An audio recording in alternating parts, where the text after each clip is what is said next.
यो भाई लोग, Hunter Hunter तुम आज का थंबनेल और टाइटल देख के सरप्राइज हो गए कि भाई वन पंच मैन डेली डालने वाले थे ना। अब सी बहुत सारे लोगों ने रिक्वेस्ट करी, बहुत सारे लोगों ने कमेंट करी कि भाई हंटर हंटर की जो वीडियो थी, हंटर हंटर की मांगा आफ्टर एनीमे जो एक्सप्लेनेशन था उसकी वीडियो डालो प्लीज। बहुत सारे लोगों ने बोला था, तो इसलिए आज मैं हंटर हंटर की वीडियो डालने वाला हूँ। और इस वीडियो में आफ्टर एनीमे तुम्हें पूरी हंटर हंटर की मांगा देखने को मिल जाएगी एक ही वीडियो के अंदर। इस एनीमे की जो मांगा है वो one of the most craziest मांगास में से एक है। सबसे पहले तो वो समझ में नहीं आती, पता नहीं क्या होता रहता है उसमें। और सेकेंडली जो वर्ल्ड है हंटर हंटर का वो बहुत बहुत ज्यादा बड़ा है। अभी तक तो हमने कुछ भी उसका एक्सप्लोर तक नहीं किया है। हंटर हंटर के जो ऑथर हैं, जो मांगा का है, उनकी तबीयत थोड़ी ठीक नहीं रहती है, इसलिए कंसिस्टेंट उसके चैप्टर्स नहीं आए। अगर वो रेगुलर वीकली चैप्टर्स आते तो इसका वर्ल्ड तुम सुनकर हैरान हो जाओगे, वन पीस से भी कहीं कहीं ज्यादा बड़ा है। बहुत बड़ी मांगा बन जाती है इसकी। खैर, इसके पैच में चैप्टर्स आते हैं, लाइक 10 चैप्टर एक साथ आ गए काफी टाइम बाद। तो आफ्टर एनीमे, जहां एनीमे हंटर हंटर खत्म हुआ था कि गॉन अपने फादर जिन फ्रीक से मिलता है, उसके बाद का पूरा मांगा मैं इस वीडियो के अंदर एक्सप्लेन कर रहा हूं। अब मैं पहले ही वार्निंग दे देता हूं कि इस वीडियो में भी बहुत सारी कमियां हैं। एक तो ये बहुत पुरानी वीडियो है, दूसरी चीज मैं भी अच्छे से एक्सप्लेन नहीं कर पाया हूं इसमें। जो एकदम टॉप नॉच क्वालिटी होनी चाहिए थी वही विद टाइम तुम धीरे धीरे सीखते हो। अभी मेरा एक्सप्लेनेशन जाहिर सी बात है पहले से बहुत ज्यादा इंप्रूव हुआ है और अभी भी बेस्ट नहीं है। मैं अभी भी धीरे धीरे इंप्रूव कर रहा हूं अपने एक्सप्लेनेशन को। तो ये थोड़ी पुरानी वीडियो, तो इसमें अच्छे से मैं एक्सप्लेन नहीं कर पाया हूं, लेकिन जितना मेरे से हो पाया था उस पॉइंट ऑफ टाइम पर मैंने पूरी कोशिश करी है, लाइक काइंड ऑफ स्टोरी को सम अप करने की। और सबसे ज्यादा हंटर हंटर की मांगा में कंफ्यूजन होता है कैरेक्टर्स को लेकर, कि नए नए कैरेक्टर्स बहुत ज्यादा इंट्रोड्यूस हुए हैं डार्क कॉन्टिनेंट आर्क के अंदर। तो एक से समझ नहीं आता कि ये हो क्या रहा है, कहां से क्या स्टोरी जा रही है, कहां से क्या हो रहा है। लेकिन अगर तुम इस वीडियो को देखते हो एक बार दो बार नॉर्मल स्पीड पर, लाइक 1x पर, अगर जरूरत पड़े तो 0.85x पर भी देख लेना क्योंकि बहुत सारे ही कैरेक्टर्स एक साथ इंट्रोड्यूस होते हैं तो समझ में नहीं आता कि क्या हो रहा है। अगर ऐसा करते हो तो स्टोरी ज्यादा समझ में आएगी। और इसके जो आगे के चैप्टर्स हैं, जितना मैंने इस वीडियो के अंदर कंप्लीट किया है, इसके आगे के जो चैप्टर्स हैं वो बहुत जल्द ही आने वाले हैं। तो ये वीडियो अच्छे से कंप्लीट कर लेना और तब वो चैप्टर आते हैं और तब तक हमारा वन पंच मैन की भी मांगा खत्म हो जाएगी। इनफैक्ट हम कागुराबाची स्टार्ट कर चुके होंगे तब तक। तो अगर मेरे को नीड लगेगी मैं कुछ वीडियोस और डाल दूंगा हंटर हंटर की इस काइंड ऑफ स्टोरी को एक्सप्लेन करते हुए, छोटी छोटी वीडियोस में, 20-25 मिनट की वीडियोस में, जिससे थोड़ा मैं सम अप कर पाऊं, जिससे तुम्हें अंडरस्टैंड कर पाओ तुम कि हाँ हंटर हंटर के डार्क कॉन्टिनेंट में ये छोटी छोटी स्टोरी चल रही है साइड बाय साइड। तो ये एक तरीके से वार्निंग काइंड ऑफ दी है मैंने वीडियो के स्टार्टिंग में। और मैंने पहले बता दिया कि ये एकदम बेस्ट वीडियो नहीं है एक्सप्लेनेशन में, इसमें बहुत सारी कमियां हैं, लेकिन आई ट्राइड माई बेस्ट। इतने सारे लोगों ने बोला था तो मैंने डाल रहा हूँ ये वीडियो को। तो मस्त अपने पॉपकॉर्न वगैरह लेकर बैठो और पूरी वीडियो एंजॉय करो। तो एनीमे के बाद ना डार्क कॉन्टिनेंट आर्क आती है, सक्सेशन आर्क आती है, और हिसुका के साथ पता नहीं क्या क्या होता है, फैंटम ट्रूप के साथ बहुत कुछ होता है। तो सबसे पहले तो एक छोटा सा रिकैप मारते हैं जो लास्ट आर्क में हुआ था। तो सीरीज में लास्ट आर्क दिखाया जाता है कि 13 चेयरमैन का इलेक्शन हो रहा होता है। आइजक नेटेरो की जब डेथ हो जाती है उसके बाद जोडियक्स एक साथ आते हैं हंटर एसोसिएशन बिल्डिंग में डिस्कस करने के लिए कि नेक्स्ट चेयरमैन कौन होगा। और हमें लूका जोल्डिक का छोटा सा इंट्रो दिया जाता है जो गॉन को हील करता है। और हिसुका इलेक्शन में जाता है एक ब्लैंक बैलेट को लेकर अपना वोट डाल ले, और वही पेरिस्टन इलेक्शन को जीत जाता है और वो चीटा को वाइस चेयरमैन अपॉइंट कर देता है और इमीडिएटली रिजाइन कर देता है। और gone top of the world पे पहुंचता है वर्ल्ड ट्री को क्लाइम करके, और वहां पहली बार अच्छा खासा डिस्कशन करता है वो अपने पापा के साथ। और यही इसी डिस्कशन में हमें पता चलता है जितना भी वर्ल्ड हमें अभी तक पता था ना हंटर हंटर का, वो बहुत छुटकू सा, वो इतना सा पोर्शन है पूरी अर्थ का। और उस प्लेस के अलावा बहुत लार्ज कॉन्टिनेंट एग्जिस्ट करता है जो कि अनएक्सप्लोर्ड है, जहां पे बहुत ही ज्यादा कम बंदे गए, और वहीं से काइमेरा एंड्स आए थे। ये पॉइंट याद रखना। और फिर एंड में हमें कुरापिका को दिखाया जाता है जिसने काफी सारे स्कारलेट आइज को कलेक्ट कर लिया होता है। तो अब हमारा छोटा सा रिकैप हो गया, आगे शुरू करते हैं। तो सबसे पहले आती है dark continent expedition arc. Queen zodiac के कॉन्फ्रेंस रूम में जाता है इमरजेंसी बोलता हुआ, क्योंकि चीटो एक इंपॉर्टेंट अनाउंसमेंट करने जा रही होती है और बाकी के जोडियक सोच रहे होते हैं ये वाइस चेयरमैनशिप से अपना रिजाइन दे रही होगी। और बीन एक वीडियो शो करता है जिसमें काकिन एम्पायर एक बर्डन ले रहा है अपने ऊपर और उसे डार्क कॉन्टिनेंट में जाना है। और डार्क कॉन्टिनेंट ऐसी प्लेस है जहां पे अलग अलग तरीके की ह्यूमैनिटीज एग्जिस्ट करती है, और उसके साथ साथ बहुत ही खतरनाक और जानलेवा मैजिकल बीस्ट। और जो भी ह्यूमन, जिस भी बंदे ने वहां पे जाने की कोशिश करी है अभी तक, वो मारा ही है। और अभी प्रेजेंट डे के अकॉर्डिंग 5 अलग अलग कॉन्टिनेंट्स ने ट्रीटी साइन कर रखी है कि कोई भी बंदा डार्क कॉन्टिनेंट की तरफ नहीं जाएगा, और वो भी 200 साल से। और ये जो बंदा है काकिन एम्पायर से, ये काकिन एम्पायर किसी भी सुपरस्टिशन में बिलीव नहीं करता और उन्हें जाना ही है डार्क कॉन्टिनेंट में। और चीटो बताती है 30 साल पहले ही ये काकिन एक न्यू नेशन बना है, और उसी की वजह से जो पहले 200 साल पहले ट्रीटी हुई थी ना कि कोई भी डार्क कॉन्टिनेंट में नहीं जाएगा, वो ट्रीटी इन पे लागू नहीं होती। और बीन बोलता है ये तो कुछ नहीं है, रियल जो डेंजरस चीज है वो ये है। फिर वो वीडियो देखते हैं जिसमें काकिन एम्परर एक बंदे को इंट्रोड्यूस कराता है जो कि लीड करेगा इस एक्सपेडिशन को। और वो कौन होता है? नेट्रो का सन। हाँ, वही वो बुड्ढा जो चेयरमैन था उसी का बेटा, जो कि है बियॉन्ड नेट्रो। और सारे लोग वहां बैठे हुए सरप्राइज हो जाते हैं कि उस बुड्ढे का बेटा भी है। और जो भी बंदा न्यू वर्ल्ड को देखना चाहता है वो हमारी प्रेशियस फैमिली का पार्ट है। तो चलो हम न्यू वर्ल्ड में चलते हैं। ये हमारा बियॉन्ड नेट्रो बोल रहा होता है और वो आगे बोलता है मैं तुम्हें जरूर वहां पे ले जाऊंगा। और बीन बोलता है जो चेयरमैन थे वो 2 डीवीडी छोड़ के गया है और चेयरमैन ने बोला था अगर कोई भी बंदा पब्लिक में से अपने आप को मेरा चाइल्ड बोलता है तो ये डीवीडी को Zodiac 12 को दिखा देना। फिर चीटो अपनी अनाउंसमेंट देती है और उसके साथ साथ पूरे वर्ल्ड में सब लोग पागल हो रखे होते हैं कि भाई एक्सपीडिशन होगा डार्क कॉन्टिनेंट का और जो लीगल वर्क है डार्क कॉन्टिनेंट में जाने का उसको हमारा ये बियॉन्ड नेट्रो इग्नोर ही कर देता है बिल्कुल। वो अपने 10 फॉलोअर्स को स्पीच देता है और उनमें पेरिस्टोन भी था,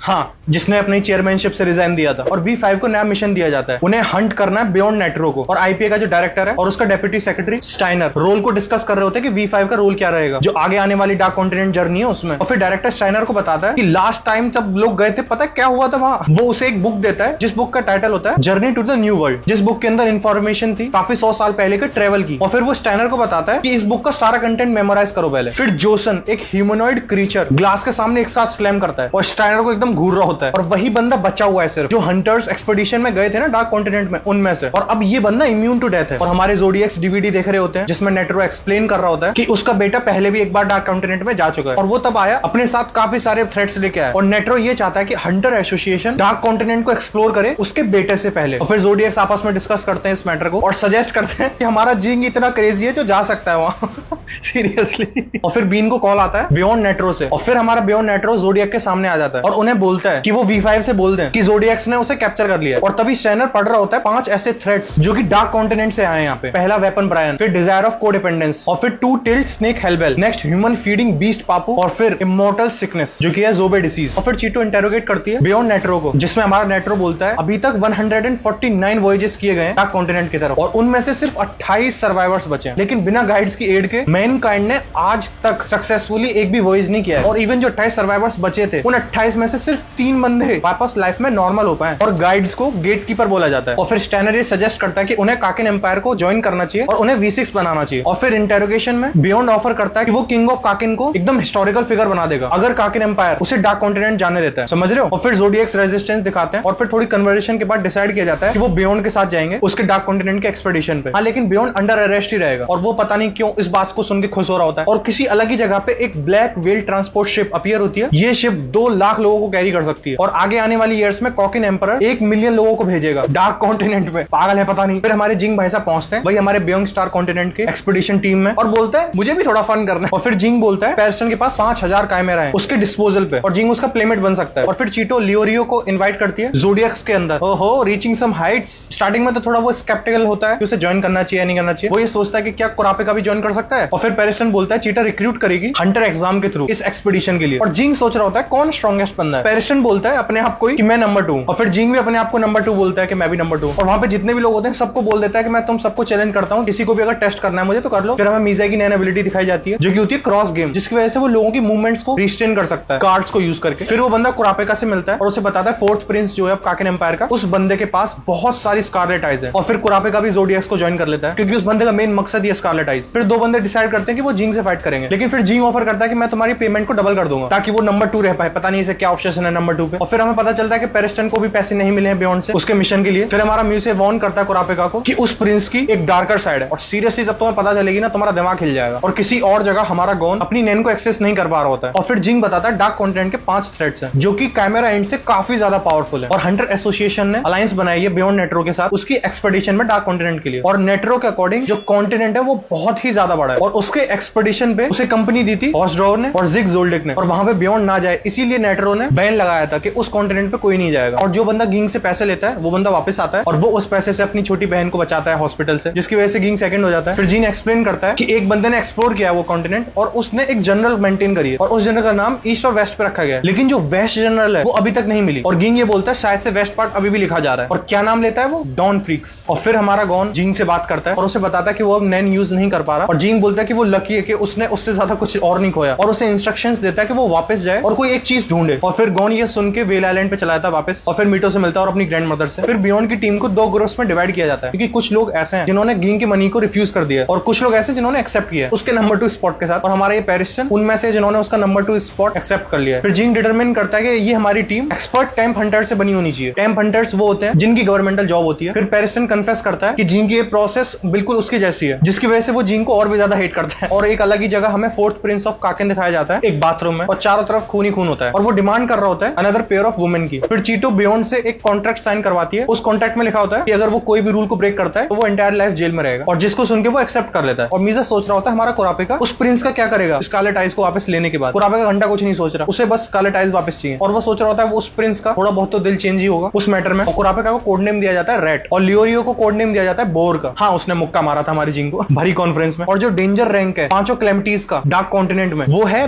B+, जो कि उन काइमेरा एंड से काफी ऊपर है, जिन्होंने इतनी तबाही मचाई थी। काइमेरा एंड्स B रैंक के थे बस। लियोरियो सोच रहा होता है कि वो उनसे लड़ भी पाएंगे और नेट्रो के सन को भी रोक पाएंगे। और फिर कुरापिका बोलता है कि बियॉन्ड के और भी एलाइज हैं ऑर्गेनाइजेशन के अंदर। वो ये बोलता है पेरिशन साइसोस का एलाई है। और फिर मीजा सीक्रेटली बोलता है कुरापिका को कि वो भी एग्री करता है कि हाँ स्पाई तो है ज़ोडिएक्स के अंदर कोई ना कोई। फिर ज़ोडिएक्स को 4 अलग अलग डिविजन्स में डिवाइड कर दिया जाता है। साइंस डिवीजन जिसमें चीडल, जेल और लियोरियो होते हैं। फिर इंटेलिजेंस डिवीजन जिसमें मीजाई, पायन, साचो और कुरापिका होते हैं। फिर नेक्स्ट डिफेंस जिसमें बोबाई, सायू और कांसाई होते हैं। और नेक्स्ट फ्लोरल जिसमें होते हैं चक और गिंटा। इस मीटिंग के 1 महीने बाद जिंग डेमोन्स्ट्रेट करता है एक नई एबिलिटी जिसमें वो अपनी बॉडी में से वर्ड्स निकालने लगता है। और एक एंशिएंट वोकैबुलरी चैलेंज हारने के बाद जिंग से करली भी एक्सेप्ट कर लेता है उसकी पोजीशन एज नंबर 2। और फिर पेरिस्टन बोलता है कि उनके सारे साइड असैसिन्स फेल कर चुके हैं हंटर एग्जाम को, क्योंकि कुरापिका ने काफी अच्छे एफर्ट्स डाले स्क्रीनिंग पर। और फिर पेरिस्टन बोलता है बियॉन्ड नेटरो एस्केप कर जाएगा, भाग जाएगा जैसे ही वो न्यू कॉन्टिनेंट पे पहुंचेंगे। और जिन असैसिन्स ने फेल किया है हंटर एग्जाम, वो लोग चाहते हैं या तो जिंग या फिर पेरिस्टन लीव कर दे टीम को। और फिर वो दोनों अपने ऑप्शंस को प्रपोज करते हैं, या तो वो सारे ही छोड़ देंगे या फिर सारे ही मर जाएंगे। और जो मुहूर का असैसिन होता है वो अटैक कर देता है। और फिर वहां से भागने के बाद जिंग वही लियोरियो को पंच जो उसने कॉन्फ्रेंस में मारा था, वही सेम पंच यूज करता है उन सबको ऑब्लिटरेट करने के लिए, जिसे देख के हमें पता चलता है अगर जिंग कभी भी किसी भी अटैक से हिट हुआ वो उसे इमिटेट कर सकता है। फिर वो पल्सेस ऑफ ऑरा यूज करता है बाकी के जो 2 बचे हुए उनकी लोकेशन को पता करने के लिए, और फिर उनको भी उड़ा देता है। और किंग सोचता है कि ये अटैक पेरिस्टन ने किया है, उसकी एबिलिटीज को पता कर रहा होता है। फिर मोहर जिंग को एक गोलम दिखाता है जो कि वेपन्स को उड़ा सकता है, और वो ओरा बुलेट्स यूज करता है। और फिर मोहर जिंग को बताता है कि उसको ये प्रैक्टिस लग रही है, उसे पैसा देना क्योंकि उसे नंबर 2 आना है, ये बहुत ही डिस्टेस्टफुल है और उसे अमेंड्स चाहिए। और किंग ऑफर देता है कि वो डोनेट करेगा नोएल फाउंडेशन में, जो कि ये फाउंडेशन उन फैमिलीज को हेल्प करती है जिन फैमिली से सोल्जर आए और वो मर गए। और इवन अगर जिंग को अपना ग्रैंड चाइल्ड का भी अकाउंट बनवाना है उसे भी सोल्जर कंसीडर कर लिया जाएगा, और फिर वो भी रिक्वेस्ट को टर्न डाउन नहीं कर सकता ग्रैंडफादर के अकाउंट से, समझ रहे। और फिर मोहर एग्री कर जाता है पैसे लेने के लिए फाउंडेशन से, और एक्सेप्ट कर लेता है जिंग के रोल को एज नंबर 2। और मोहर सारे के सारे सोल्जर्स को कंट्रोल करने लगता है। और जिंग ने जैसे कि अपने ग्रैंड चाइल्ड के लिए डोनेट कर लिया है, वो उससे ऑर्डर लेने लग गया है। और फिर पेरिस्टन कांग्रेचुलेट करता है जिंग को कि तुम नंबर 2 बन गए। और फिर 289 हंटर एग्जाम में कुरापिका अपनी डाउजिंग चेन यूज करता है जिससे कि वो एप्लीकेंट्स के आंसर में पता कर पाए कि कौन झूठ बोल रहा है कौन सही बोल रहा है, ये देखने के लिए कि वो बियॉन्ड के साथ काम कर रहे हैं नहीं कर रहे हैं। हाँ, उसकी टेक्निक से पता चल सकता है कि कौन झूठ बोल रहा है नहीं, लेकिन सिर्फ तब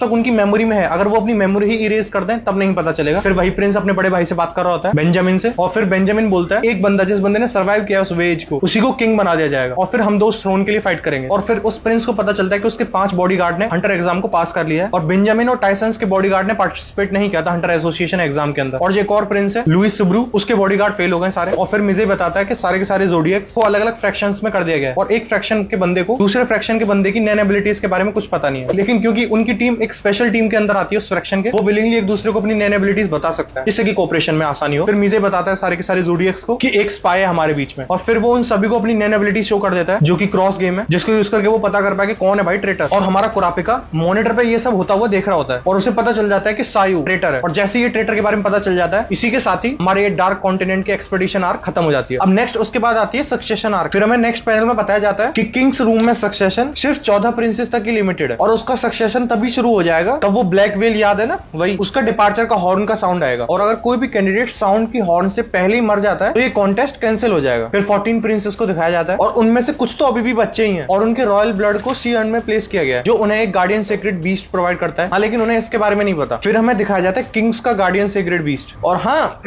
बहुत ज्यादा वल्गर लगता है वो देखने में। और फिर 8 अगस्त को, आज से 35 दिन बाद, वो बड़ी सी वेल डिपार्चर करेगी। फिर मीसाई बियॉन्ड से पूछता है कि कौन है ज़ोडिएक में बियॉन्ड का बंदा। फिर मीसाई को पता चलता है कि बियॉन्ड को कुछ भी नहीं मालूम है सायू के बारे में, और वो ये सोचता है कि पेरिस्टन इंचार्ज है, और जो सायू है उसके साथ मिला हुआ है जो कि बियॉन्ड को रेस्क्यू करेगा। और उनकी एक पहली मीटिंग में उसे पता चला था कि सायू 3 मंकीज को समन कर सकता है, जिससे वो लोगों को उनकी आंखों के सामने से उठा सकता है, सुन के या फिर बोल के। फिर मीसाई और कुरापिका ये डिसाइड करते हैं कि वो अभी कोई स्टेप नहीं लेंगे, क्योंकि उन दोनों को एनिमीज को पता नहीं चलने देना है ना, कि उन्हें पहले ही भलक लग जाए, और वो दोनों सायू को रिस्ट्रेन करके रखेंगे, तब वो न्यू कॉन्टिनेंट में पहुंचने वाले होंगे तभी। फिर वो दोनों सोचते हैं क्या क्या पॉसिबिलिटीज हो सकती हैं, कैसे कैसे बैकलैश मिल सकता है उनकी सीक्रेट अलायंस से, क्योंकि उन्हें सायू को कैप्चर करना है ना। फिर उन्हें पता चलता है कि जैसन जो कि काकिन प्रिंसेस है वो बॉडीगार्ड ढूंढ रही है, कम से कम 6। इसका मतलब जो उन्होंने रिड्यूस किया इतने टाइम से हंटर एग्जाम में, वही सारे स्पाइस, वही सारे लोग उस शिप में रहेंगे उस टाइम पे। और प्रिंसेस जो है हंटर्स को रिक्रूट कर रहे हैं अपने बॉडीगार्ड के लिए। तो कुरापिका और लिशबाशो, बिस्किट, हांजो, आइजुनाविया और मेलेडी वो ये प्लान करते हैं कि वो इन्फिल्ट्रेट करेंगे हर प्रिंसेस की सिक्योरिटी छोटी डिटेल्स को। फिर कुरापिका बहुत ज्यादा ऑफेंड कर देता है बिस्किट को, फिर उसके बाद उस पर बटर भी लगाता है, ये बोल के कि तुम तो प्रिंसेस हो। फिर कुरापिका फॉर्मल रिक्वेस्ट पे देखता है और उन्हें नैरो करता चला जाता है 2 बंदे तक, एक जिसने हाईएस्ट कंपनसेशन रखा है और एक जिसने अपने कंपनसेशन को चेंज करने से मना कर दिया। और उन दोनों में से एटलीस्ट एक प्रिंस हार्किनबर्ग है, वो एक ऑनर स्टूडेंट है जिसकी एक बैड रिलेशनशिप है अपनी मदर के साथ और सिस्टर्स के साथ। वो ब्लैक शीप है फैमिली का और उसे बस प्रिंस रीडनिच ही एक्सेप्ट करता है। वो ओपनली क्रिटिसाइज करता है रॉयल्स को और उस बंदे ने बोर्डिंग स्कूल ज्वाइन किया है जिससे कि वो असैसिनेशन से बच सके। और फिर कुरापिका एक बंदे से एक्सेप्ट कर लेता है रिक्वेस्ट जिसपे वो सोचता है कि यही हार्किनबर्ग होगा, जिससे कि वो और क्लोज जा पाए रीडनिच के। फिर और लोग भी सिलेक्शन करते हैं अपना अपना, फिर वहां से वो निकल जाते हैं। फिर कुरापिका एक होटल में पहुंचता है और उसे पता चलता है कि ये रिक्वेस्ट उस प्रिंस की मदर से आई है और वो प्रिंस है वोबल। फिर ओइटो अपने आप को इंट्रोड्यूस करती है, जो मदर होती है वो इंटेंशनली मिस आउट करती है जिससे कि वो कुरापिका को ये सोचवा सके कि कुरापिका प्रिंस हार्किनबर्ग के लिए बिड कर रहा है। लेकिन एक्चुअल में जो इन्फॉर्मेशन पुट करी थी उसने बिडिंग साइट पे, वो इंटेंशनली वेग डाली गई थी जिससे कि लोग पिन पॉइंट ना कर पाए अलग अलग पोटेंशियल टारगेट्स को। और हार्किनबर्ग चाहता है कि वो रॉयल फैमिलीज की गवर्नमेंट को चेंज कर दे उसकी रूट से ही। इसका मतलब क्या, वो चारों तरफ से असैसिन्स आ रहे हैं उसके सिर के लिए। अब तो भाई तुम रॉयल फैमिली गवर्नमेंट को चेंज करना चाहोगे तो ऑब्वियसली होगा। और बहुत सारे असैसिन्स उसके बॉडीगार्ड के रूप में भी आ सकते हैं और यही ओएटो के लिए कन्वीनियंट है क्योंकि इसे यूज करके वो अपने बच्चे को सेव कर सकती है। जैसे जैसे वो क्लोज जा रही है हार्किनबर्ग के, ये ऑब्वियसली विन विन सिचुएशन हो जाएगी। फिर वो बताती है कि ये जर्नी एक सर्वाइवल मैच है और ये तब तक चलेगा तब तक सिर्फ एक ही प्रिंस रहेगा। और एक बच्चा जो ये सोचता है और वो 1% भी डाउट नहीं करता कि वो किंग होगा, यही सही तरीका है कि वो एक एक्चुअल प्रिंस है।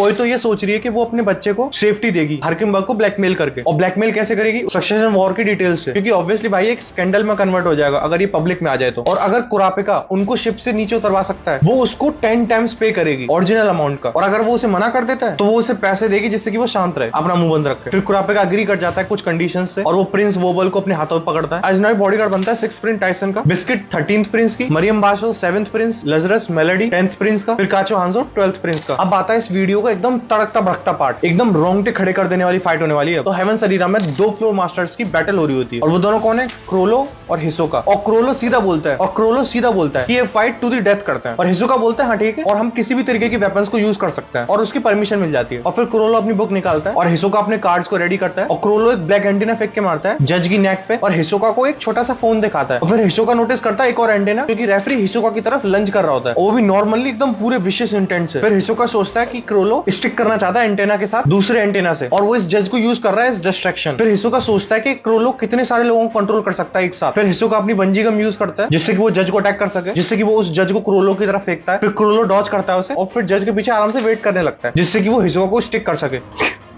स्टिक हिसोका फिर हिसोका जज की गर्दन को स्लाइस कर देता है एक कार्ड को यूज करके, लेकिन जज की चेस्ट एक्सप्लोड हो जाती है। फिर हिसोका वहां से बैकअप करके सीलिंग की तरफ जाता है, सन एंड मून। वो अपने हाथ से सील को फिक्स करता है और जैसे ही वो टच करते हैं वो एक्सप्लोड हो जाते हैं। फिर एक इंस्टेंट में क्रोलो जो उसने रेफरी पे सील लगाई थी उसे अफेक्ट करता है और फिर वो बोलता है अगर रेफरी उसे प्रेस कर देगा 3 से 5 सेकंड तक वो लिटरली सब कुछ को ब्लास्ट कर देता है पूरे पूरे अरीना में। ये एबिलिटी करीब करीब मीटियोर सिटी जैसी नहीं है। और क्रोलो के पास एक बुक मार्क है जो है डबल फेस, जिससे वो एक एबिलिटी यूज कर सकता है जो भी उसके बुक के पेज पे है। इवन अगर उसकी बुक क्लोज्ड है वो एक पेज पे बुकमार्क बना सकता है और ओपन कर सकता है दूसरे पे। और इस तरीके को यूज करके वो बंदा 2 अलग अलग एबिलिटीज को एक साथ यूज कर सकता है। 2 नहीं भाई, अगर तुम टेक्निकली देखो ये बंदा 4 एबिलिटी यूज कर रहा है इस टाइम पे। बुकमार्क वो दोनों स्टोलन एबिलिटीज जो वो यूज कर रहा है, लेकिन सिर्फ और सिर्फ बुक और बुकमार्क उसके हैं। क्रोलो ने खुद ने ही अपने दिमाग से इस टेक्निक को बनाया जिससे कि वो 2 डिफरेंट एबिलिटीज को एक साथ यूज कर सके और वो सामने वाले से लड़ रहा है बिना बुक को एक हाथ में होल्ड किए। ये भी बहुत बड़ी बात है क्योंकि अब उसके दोनों हाथ फ्री हो गए ना। और वो 3 और एबिलिटीज को इंट्रोड्यूस करवाने वाला है हिसोका से, जो कि उसके लिए रिकॉर्ड है किसी एक बंदे को मारने के लिए। फिर क्रोलो एक्यूमुलेट करता है अपनी एबिलिटीज को जिससे कि वो जीत सके और वो यही करता है हिसोका के साथ। क्रोलो यूज करता है ऑर्डर स्टैम्प जिससे कि वो पपेट्स को यूज कर सकता है क्योंकि ब्लैक वॉइस सिर्फ 2 बंदों को मैनिपुलेट कर सकती है एक साथ, लेकिन वो ऑर्डर स्टैम्प से बहुत सारे बंदों को कंट्रोल कर सकता है एक साथ, लेकिन वो उन्हें कॉम्प्लेक्स ऑर्डर्स नहीं दे सकता। फिर वो गैलरी फेक यूज करता है जिससे कि वो जज का एक कॉपी बना देता है और उसके साथ वो यूज करता है ऑर्डर स्टैम्प जिससे कि वो उन्हें कंट्रोल करे। और ऑब्वियसली क्रोलो बहुत ही स्किल्ड हंटर है तो क्रोलो के पास बहुत सारी स्किल्स है जो उसने मास्टर कर रखी है और उन्हें अपना भी बना रखा है ऑब्वियसली। फिर हिसोका डिकैपिटेट कर देता है फेक को। फिर क्रोलो रिवील करता है एक कन्वर्ट हैंड ट्रांसफर स्टूडेंट जिससे कि क्रोलो लिटरली अपीयरेंस को स्वैप कर सकता है किसी के भी साथ। फिर वो बंदा स्टेट करता है कि कोई बंदा अगर कभी मरता है उनकी एबिलिटीज उसके बुक से डिसअपियर हो जाती है, लेकिन एक एबिलिटी जो उसके पास अभी करंटली है वो एबिलिटी एक मरे हुए बंदे की है और ऑब्वियसली वो मर चुका है तो उसकी एबिलिटी और भी ज्यादा स्ट्रांग हो चुकी है। फिर क्रोलो इन्फॉर्म करता है हिसोका को कि तब सन और मून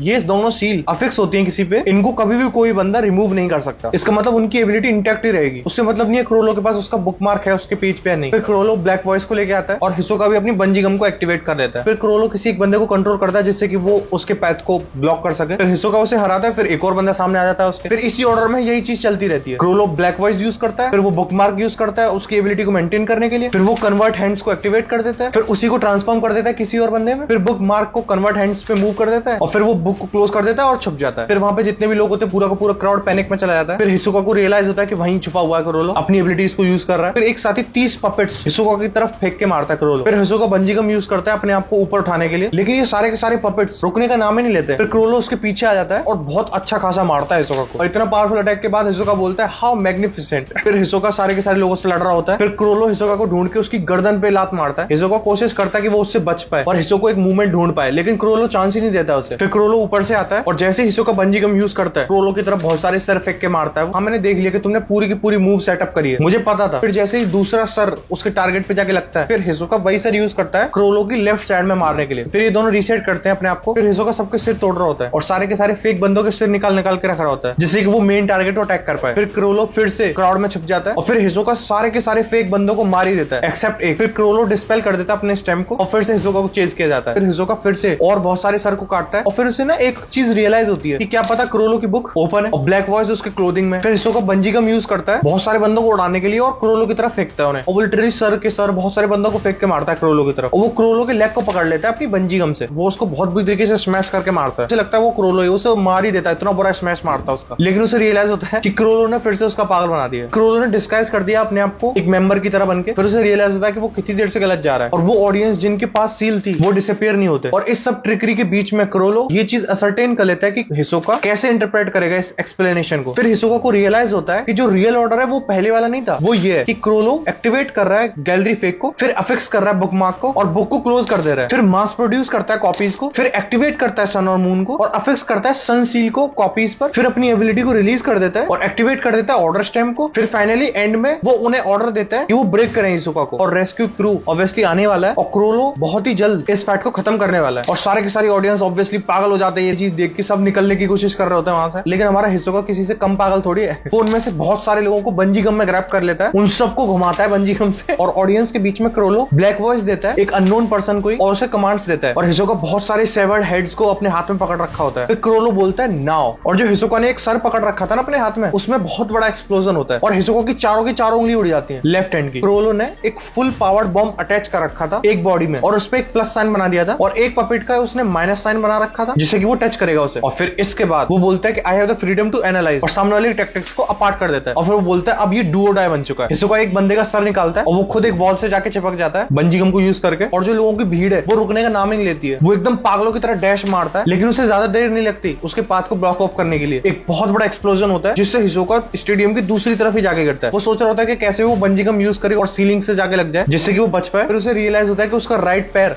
जा चुका है। फिर क्रोलो और भी बंदों को उसकी तरफ भेज रहा होता है और हिसोका बोलता है ये क्या है, क्या मैं मरने वाला हूँ? और हिसोका बोलता है चलो अगर मैं मरने ही वाला हूँ। फिर एक और बहुत बड़ा एक्सप्लोजन होता है। फिर बहुत सारे फायर फाइटर्स और पैरामेडिक्स आते हैं उस एरिना में। बहुत सारे लोगों की जान जा चुकी है इस इंसिडेंट में और ऐसा लगता है कि हिसोका मर चुका है उनके बीच में। और फिर स्पाइडर के मेंबर देख रहे होते हैं हिसोका की जली हुई पूरी की पूरी मरी हुई बॉडी को और ये पता चलता है कि हिसोका के मरने का कारण था सफोकेशन। क्या हिसोका मर गया? हाँ मर गया हिसोका, क्योंकि तब एक्सप्लोजन हुआ था, वो गिरा, उसके ऊपर बहुत सारे लोग गिरे, एक बहुत बड़ी वॉल गिरी। लेकिन माची सोचती है चलो मरी गया तो इसे पैच कर देते हैं और जो और बंदे होते हैं स्पाइडर के वो वहां से चले जाते हैं और उसे पैच करते हुए माची बोलती है ये मेरा थैंक यू है क्योंकि तुमने बॉस की नैन एक्सोर्सिज्म को वापस लाने में बहुत मदद की। और माची जैसे ही थोड़ी क्लोज जाती है उसे एक नैन और स्मेल होने लगता है कॉप्स में से, मरी हुई लाश में से, और वो अपने दिमाग में सोच रही होती है ये नैन जो मरने के बाद और भी ज्यादा स्ट्रॉन्ग हो रहा है। फिर एक हमें फ्लैशबैक दिखाया जाता है कि उस बंदे ने ना रबर नैन यूज किया था जिससे कि वो अपने वाइटल ऑर्गन्स को बचा सके और फिर थोड़े टाइम बाद वो उन्हें एक्सपेंड कर देता है और कॉन्ट्रैक्ट कर देता है उन्हें वापस से। फिर हिसोका की आंखें खुलती है रियल टाइम में और फिर वो बहुत लंबी सांस लेता है और बोलता है यो माची, और माची उसे बोलती है शांति से बैठो जिससे कि माची उसे स्टिच अप कर सके। लेकिन हिसोका उसे मना कर देता है, लेकिन उसकी जगह वो बंजी गम यूज करता है जिससे वो अपने फेस को रिकंस्ट्रक्ट करता है और अपने मिसिंग बॉडी पार्ट्स को कंस्ट्रक्ट करता है। फिर माची सोचती है मैं ऐसे निकल ही जाती हूं, मेरा कुछ काम ही नहीं है तो। लेकिन हिसोका उसकी बॉडी को मैनिपुलेट करता है और उसे इमोबिलाइज कर देता है और हिसोका उससे बोलता है कि वो और लोगों को बोलते हैं कि हिसोका अब नहीं रुकने वाला, अब तक वो सारे के सारे एक एक बंदे को स्पाइडर के जान से नहीं मार देगा और अगर तुम मुझे रोकना चाहते हो तो क्यों ना तुम अपने आप को मुझसे फ्री कर लेती हो, ट्राई करती हो। फिर क्रोलो को पता चलता है कि काकेन और रॉयल फैमिली बहुत बड़े अमाउंट में ट्रेजर न्यू कॉन्टिनेंट लेके जा रहे हैं जो हमारे क्रोलो को स्टील करना है और फिर वो सोचने लगता है कि कोटापी कहाँ है, लेकिन वो है कहाँ, हमारा हिसोका उसकी तरफ एक सेवर्ड हेड, एक कटा हुआ सर फेंक के मारता है और उस बंदे को नॉकडाउन कर देता है, बहुत बुरी तरीके से मारता है उसे। और हिसोका बोलता है 10 और बचे हैं बस। अब हिसोका का सर घूम चुका है, अब वो एक एक स्पाइडर को हंट डाउन करेगा। ऑब्वियसली देखो तो थोड़े टाइम पहले मरते मरते बचा है वो, और इसी के साथ ही हिसोका वर्सेस क्रोलो खत्म हो जाता है। फिर उसके बाद सारे के सारे जो वॉयेजर्स होते हैं, जो डार्क कॉन्टिनेंट के लिए जाने वाले होते हैं, वो काकिन में पहुंचते हैं और ब्लैक वेल के सामने खड़े होते हैं। फिर वो जाइंट वेल के अंदर जाने लगते हैं और वो जाते हैं टीयर बेस्ड स्ट्रक्चर में। जैसे फर्स्ट ईयर में काकिन फैमिली के लोग, V5 के पॉलिटिशियंस, मतलब बड़े बड़े ऊंचे पद के लोग, और सेकंड ईयर में कोई बंदा अगर इतना रिच है जो जा रहा है, या फिर कोई सेलिब्रिटी, वो सेकंड ईयर में। और टीयर 3, 4, 5 में जनरल पैसेंजर्स जा रहे हैं। और ये जाइंट ब्लैक व्हेल जो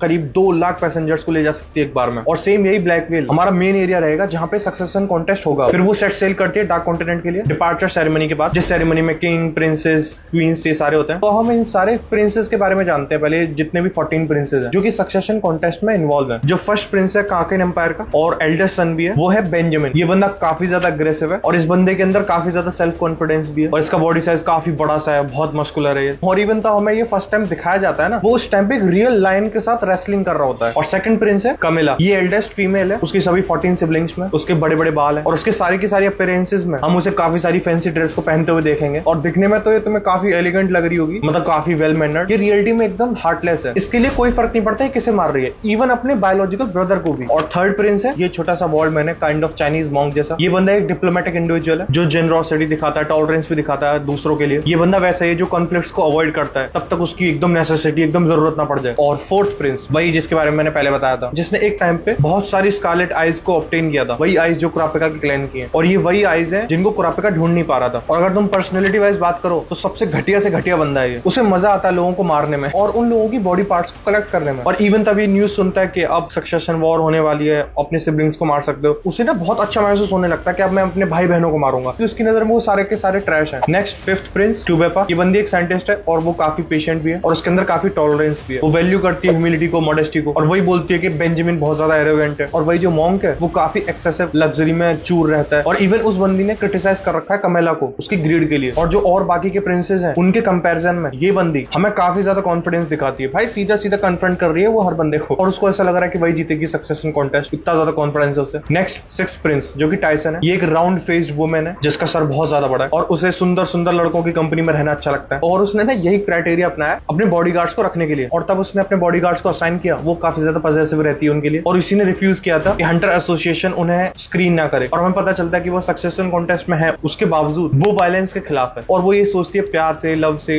दुनिया में काफी ज्यादा बदलाव लाया जा सकता है। सेवेंथ प्रिंस लजरस, ये पतली सी लंबी सी नाक का बंदा है और इसकी पर्सनैलिटी के बारे में काफी कम पता है, लेकिन हमें पता है उसका जो बड़ा भाई है सिडेंड्रिक, वही स्कारलेट आइज वाला, वो उसे मोरन बुलाता है। और हमें ये बात और पता चलती है कि वो उसके अंदर काफी कंपैशन है क्योंकि उसे एक healthy drug clean leaf use करनी है जिससे कि बाकी के और जो ड्रग एडिक्ट्स हैं वो उन्हें बचा सके। नेक्स्ट एट्थ प्रिंस एसेल, ये बंदा काफी बड़ा वुमनाइजर है और हम उसे ज्यादातर जितने भी पैनल्स में देखेंगे चारों तरफ उसके लड़कियां ही रहेंगी। ये बहुत ज्यादा लस्टी है और उसके अंदर काफी ज्यादा ग्लटनी है। और इस बंदे ने रिफ्यूज भी किया कि मुझे नहीं पार्ट लेना है सक्सेशन कॉन्टेस्ट क्योंकि उससे अच्छा वो पार्टीज में एंजॉय कर लेगा। नेक्स्ट नाइन्थ प्रिंस हकिनबर्ग, और ये काफी पैसिफिस्ट बंदा है और इस बंदे का भी कोई इंटेंशन नहीं है पार्टिसिपेट करना है सक्सेशन वॉर में क्योंकि उसे ये काकिन एम्पायर का ताज एकदम ब्लड शेड करके नहीं जीतना। वो रॉयल फैमिली के जितने भी तरीके हैं उनको अपोज करता है। नेक्स्ट 10th प्रिंस काचो, ये ट्विन है 11th प्रिंस के साथ, फुगेत्सु के साथ। और हमें पता चलता है कि ये बंदी बहुत ज्यादा कोल्ड ब्लडेड है और काइंड ऑफ जो स्पॉइल्ड बंदे होते हैं ना अमीर लोगों के, वो सारे ट्रेड्स इसमें। और बाकी के जो और बंदे थे जिन्होंने काफी ने बोला था कि नहीं ब्लड शेड नहीं करना, इसे तो ब्लड शेड ही करना अच्छा लगता है और इसे भी और मजा आएगा अपने ओन ब्लड को मारने में। लेकिन सिर्फ एक बंदी को वो सेफ रखना चाहती है, अपनी ट्विन सिस्टर के बारे में, वही फुगेत्सु जो कि 11th प्रिंस है काकिन एम्पायर की। और फुगेत्सु काफी ज्यादा शाय है और काफी ज्यादा सॉफ्ट हार्टेड है और ये तो बहुत ज्यादा क्लियर है कि वो अपनी ट्विन सिस्टर से तो बहुत ज्यादा काइंड है। और फुगेत्सु भी अपोज करती है सक्सेशन कॉन्टेस्ट को। नेक्स्ट 12th प्रिंस है मोमोजे, और जितना हमें दिखता है वो काफी ज्यादा जेंटल और काम लड़की सी दिखती है और मैक्सिमम टाइम वो फॉरगिविंग रहती है अपनी मदर के प्रति और अपने भाई के लिए भी बहुत ज्यादा ऐसा सोचती रहती है, मैरियम के लिए, क्योंकि उसे पता है मैरियम किंग नहीं बन सकता। नेक्स्ट है 13 प्रिंस मैरियम, और एक काफी छोटा बंदा है और इसका एक पेट है हैमस्टर, उसी के साथ खेलता रहता है मैक्सिमम टाइम और वीडियो गेम्स खेलता रहता है। और ऑब्वियसली बच्चे की क्या नेगेटिव फीलिंग्स रहेंगी दूसरे के प्रति। नेक्स्ट 14 प्रिंस वॉबल, ये सबसे छोटा प्रिंस है सारे के सारे 14 प्रिंसों में और ये बंदी लिटरली एक इन्फेंट है और इसी बंदी को सेव करने के लिए कुरापिका को असाइन किया गया है एज अ बॉडीगार्ड। और फिर ब्लैक व्हेल 1 न्यू कॉन्टिनेंट की तरफ जाने लगती है और ये सक्सेशन कॉन्टेस्ट इसे शेड्यूल किया गया है कि तब तक ब्लैक व्हेल न्यू कॉन्टिनेंट में नहीं पहुंच जाती और तब सिर्फ एक ही प्रिंस बचेगा जिंदा, तभी उस सक्सेशन का कंक्लूजन आ जाएगा और उसी को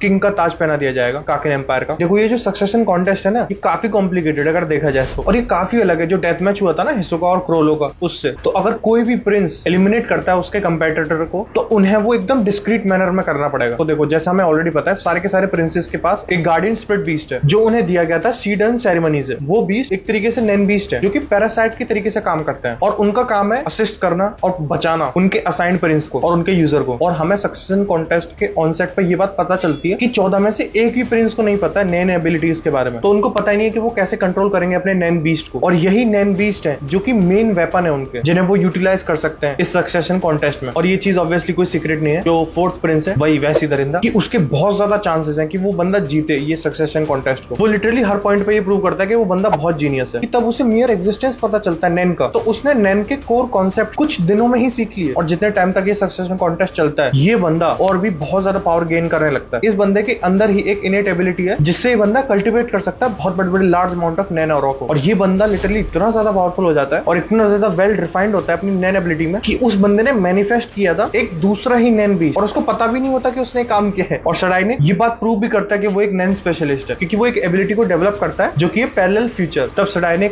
एंगेज होता है जेसू में, इसी एबिलिटी को यूज करके वो बंदा थोड़े मोमेंटरली के लिए ये बंदा फ्यूचर ही देख लेता है। ऑब्जर्वेशन हाकी हाँ तो ये बंदा लिटरली बहुत ज्यादा फॉर्मेडेबल है इस पूरे कॉन्टेस्ट में। जैसे मैंने बोला कि उसने बहुत सारी न्यू एबिलिटीज को गेन किया और नैन को बहुत अच्छे से और बहुत स्ट्रांगली सीखता जा रहा है एट अ इनक्रेडिबल स्पीड। फिर बाद में कुरापे का ये डिसाइड करता है कि वो नैन एबिलिटी सिखाएगा बॉडीगार्ड्स को जो कि और प्रिंसेस के बॉडीगार्ड हैं जो उसके टर्म्स से एग्री करेंगे, क्योंकि कुरापेका को बैलेंस आउट करना है इस प्लेइंग फील्ड को। क्योंकि जैसे अभी सिनेरियो है ऐसे तो जो बंदा पावरफुल है वो वीक बंदे को बहुत इजीली मार देगा, तो ये फेयर गेम कहां हुआ। फिर सिक्स्थ प्रिंस जो टाइसन है और सेकंड प्रिंस कमेला वो दोनों ही रिफ्यूज कर देते हैं कुरापेका के इस ऑफर को। और वो सारे प्रिंसेस जो कुरापेका के टर्म्स के साथ एग्री करते हैं वो अपने 2 बॉडीगार्ड्स भेजते हैं और ये सारे ही बॉडीगार्ड्स के अपने अपने मोटिव्स और डिजायर्स हैं। और ऑब्वियसली ये बहुत इजी चीज है कि तुम इस स्टोरी में ही खो जाओ और ये स्टोरी तुम्हें बहुत ज्यादा कॉम्प्लिकेटेड लगने लगेगी। जैसा मेरे को एक बंदे का भी कमेंट आया था कि भाई बहुत ज्यादा कॉम्प्लिकेटेड लगने लगती है एक टाइम बाद स्टोरी, क्योंकि इस स्टोरी में ना बहुत सारे नए नए कैरेक्टर्स आते जाते हैं और ये भी नहीं थोड़ा गैप लग रहा है, एक झटके से आते हैं, लगातार आते ही जा रहे हैं। तो जो इंपॉर्टेंट बात है वो ये है कि हमें ये पता होना चाहिए कि सारे के सारे बॉडीगार्ड्स का अपना एक अलग ही अल्टरनेटिव मोटिव है और उन बॉडीगार्ड्स में से कुछ बॉडीगार्ड्स को ऑलरेडी पता होता है कि वो कैसे यूटिलाइज कर सकते हैं अपने नैन को। और जो एक सर्टेन बात है वो ये है कि तुम किसी एक भी बॉडीगार्ड को ट्रस्ट नहीं कर सकते, क्योंकि एट द एंड तो वो वही काम करेंगे ना जो उनके प्रिंस के लिए सबसे बेस्ट सूटेबल चीज हो। और ऑब्वियसली वो किसी भी हद तक जाएंगे जिससे कि वो उनके प्रिंस का बेनिफिट हो और उनका प्रिंस जीते। जैसे प्रिंस डायनेक, हाकिनबर्ग और बेंजामिन, इन तीनों ने ही अपनी नैन एबिलिटी बना ली है। ये तीनों अपनी नैन एबिलिटी सीख गए। और जो सेकंड प्रिंस कमेला है, इस बंदी ने एक पोस्टमार्टम नैन पावर बनाई है। ये उसकी एबिलिटी तब एक्टिवेट होगी तब कमेला मर जाएगी। एक जाइंट, एक बहुत बड़ा नैन बीस्ट अपीयर होगा और उसके पेरेंट्स होगी काइंड ऑफ कैट जैसी, और वो किलर के पीछे आएगा और वो उस किलर को, उस बंदे को जिसने कमेला को मारा है, वो उसे अपनी हथेली में क्रश कर देगा और वो उनसे उनकी लाइफ फोर्स ही निकाल लेगा। फिर कैट उस लाइफ फोर्स को कमेला के अंदर डाल देगा जिससे कमेला लिटरली रेजरेक्ट ही हो जाएगी। ये एबिलिटी की वजह से कमेला को तुम लिटरली मार ही नहीं सकते। और फिर जैसे चैप्टर 390 रिलीज होता है तब तक ये नहीं पता चलता है कि उन्होंने अपने यूनिक एबिलिटीज को मास्टर किया है अभी तक नैन एबिलिटी की या फिर नहीं। और इवन उन्हें पता भी है कि वो इस पावर को कैसे यूटिलाइज कर सकता है। और पूरे 14 प्रिंसेस में से हमें ये पता चलता है कि 3 प्रिंसेस मर चुके हैं। फर्स्ट जो मरता है वो है मोमोजे, सेकंड काचो और तीसरा जो मरता है वो है साबे साबे। और जैसे मैंने पिछले पार्ट में बताया था कि क्रोलो को भी इंटरेस्ट है कि उसे भी चढ़ना है ब्लैक व्हेल 1 में, जिससे कि वो स्टील कर सके, चुरा सके वैल्यूएबल्स को काकिन फैमिली की। और हमें ऑलरेडी पता है कि अभी करंट फैंटम ट्रूप के सारे मेंबर्स वो सभी ऑलरेडी ब्लैक व्हेल 1 पर है, इंक्लूडिंग क्रोलो।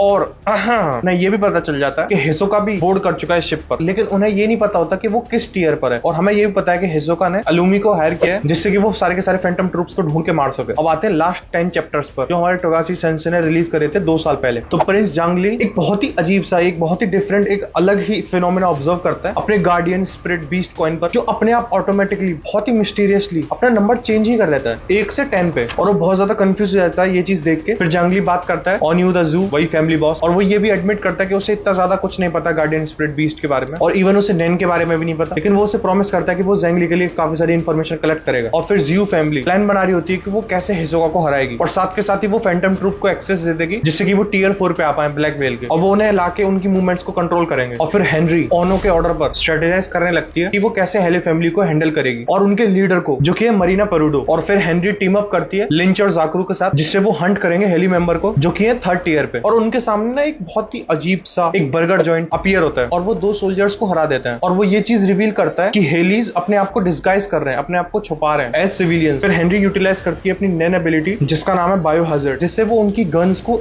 स्नेक्स में ट्रांसफॉर्म कर देती है। और जैसे जैसे ये वॉर माफिया फैमिलीज के बीच में बढ़ती जाती है, हिसोका को ढूंढने के लिए सारे के सारे लोग पागल हो रहे होते हैं, इधर से उधर घूम रहे होते हैं। और हेनरी, लिंच और जाकरो वो जाकरो की पावर को यूज करते हैं जिससे कि वो ब्लड ट्रेसेस को ट्रैक कर सकें। और उन्हें एक फीमेल मिलती है जो कि हेली मेंबर होती है और वो उससे पूछताछ करके इंसाइट्स ले लेते हैं कि उसके ग्रुप की मूवमेंट्स कहाँ हो रही हैं, और फिर उन्हें 3 हेली मेंबर्स स्पॉट कर लेते हैं और वो बस हेनरी को वहीं मार ही देते हैं। पडाइल अटैक ही करता है हेनरी पे, लेकिन हेनरी काउंटर करती है अपनी पावर को यूज करके, उसके आर्म्स के चारों तरफ हैंडकफ्स बना देती है जो कि पिजन से बने होते हैं, और पेडल की ऑलरेडी वेपनाइज्ड एबिलिटी होती है। हेनरी उसी को मार देती है उसके खुद के वेपन को उसके खुद के अगेंस्ट यूज करके, और फिर जो हेली मेंबर्स बचते हैं वो सब रिट्रीट कर जाते हैं, वहां से भाग जाते हैं जैसे उन्हें पता चल जाती है कि हेनरी की स्ट्रेंथ कितनी है। और जैसे ही ये फाइट बहुत ज्यादा इंटेंसिफाई होने लगती है, फिर हिसोका आता है और लिंच और जाकरो के साथ फाइट करता है। हिसोका बहुत इजीली लिंच को बहुत ज्यादा ओवर पावर कर देता है, और जाकरो उसे देख के बहुत ज्यादा डर जाता है क्योंकि वो पहली बार विटनेस कर रहा होता है हिसोका की इतनी ज्यादा फियरसम पावर को। और तब चा फैमिली अपनी इन्वेस्टिगेशन को कंटिन्यू कर रही होती है कि हिसोका कहां पे छिपा हुआ है, और जो माफिया वॉर अभी चल रही है उसे अपने एडवांटेज में यूज करके कैसे वो हिसोका को मारते हैं, वो ये सोच रहे होते हैं। फिर चैप्टर 391 में हमें और भी ज्यादा केओस दिखता है, जिसमें हमें बहुत सारे मल्टीपल फैक्शंस दिखते हैं जहां पे लड़ाइयां हो रही होती हैं, और वो लड़ाइयां हो रही है जिससे कि वो कंट्रोल कर पाए ब्लैक व्हेल को, और बहुत सारे लोग टियर 3 पे इकट्ठा होने लगते हैं हेनरी की बैटल के बाद, और बहुत सारे सोल्जर्स भी आ जाते हैं, लेकिन वो फाइट नहीं करने लगते, और बजाय लड़ने के वो हेनरी को इन्फॉर्मेशन देते हैं कि हेली का हाइड आउट कहां पे है, और उसके बदले में उन्हें घूस चाहिए, और हेनरी भी एग्री कर जाती है इस डील के लिए। फिर वो इन्वेस्टिगेट करती है एक हिडन रूम को जो कि हेली फैमिली को बिलोंग करता है, और फिर मीशा जो कि एक डिसीज्ड मेंबर है जियो फैमिली की, वो फिर से आती है एज अ पोस्टमार्टम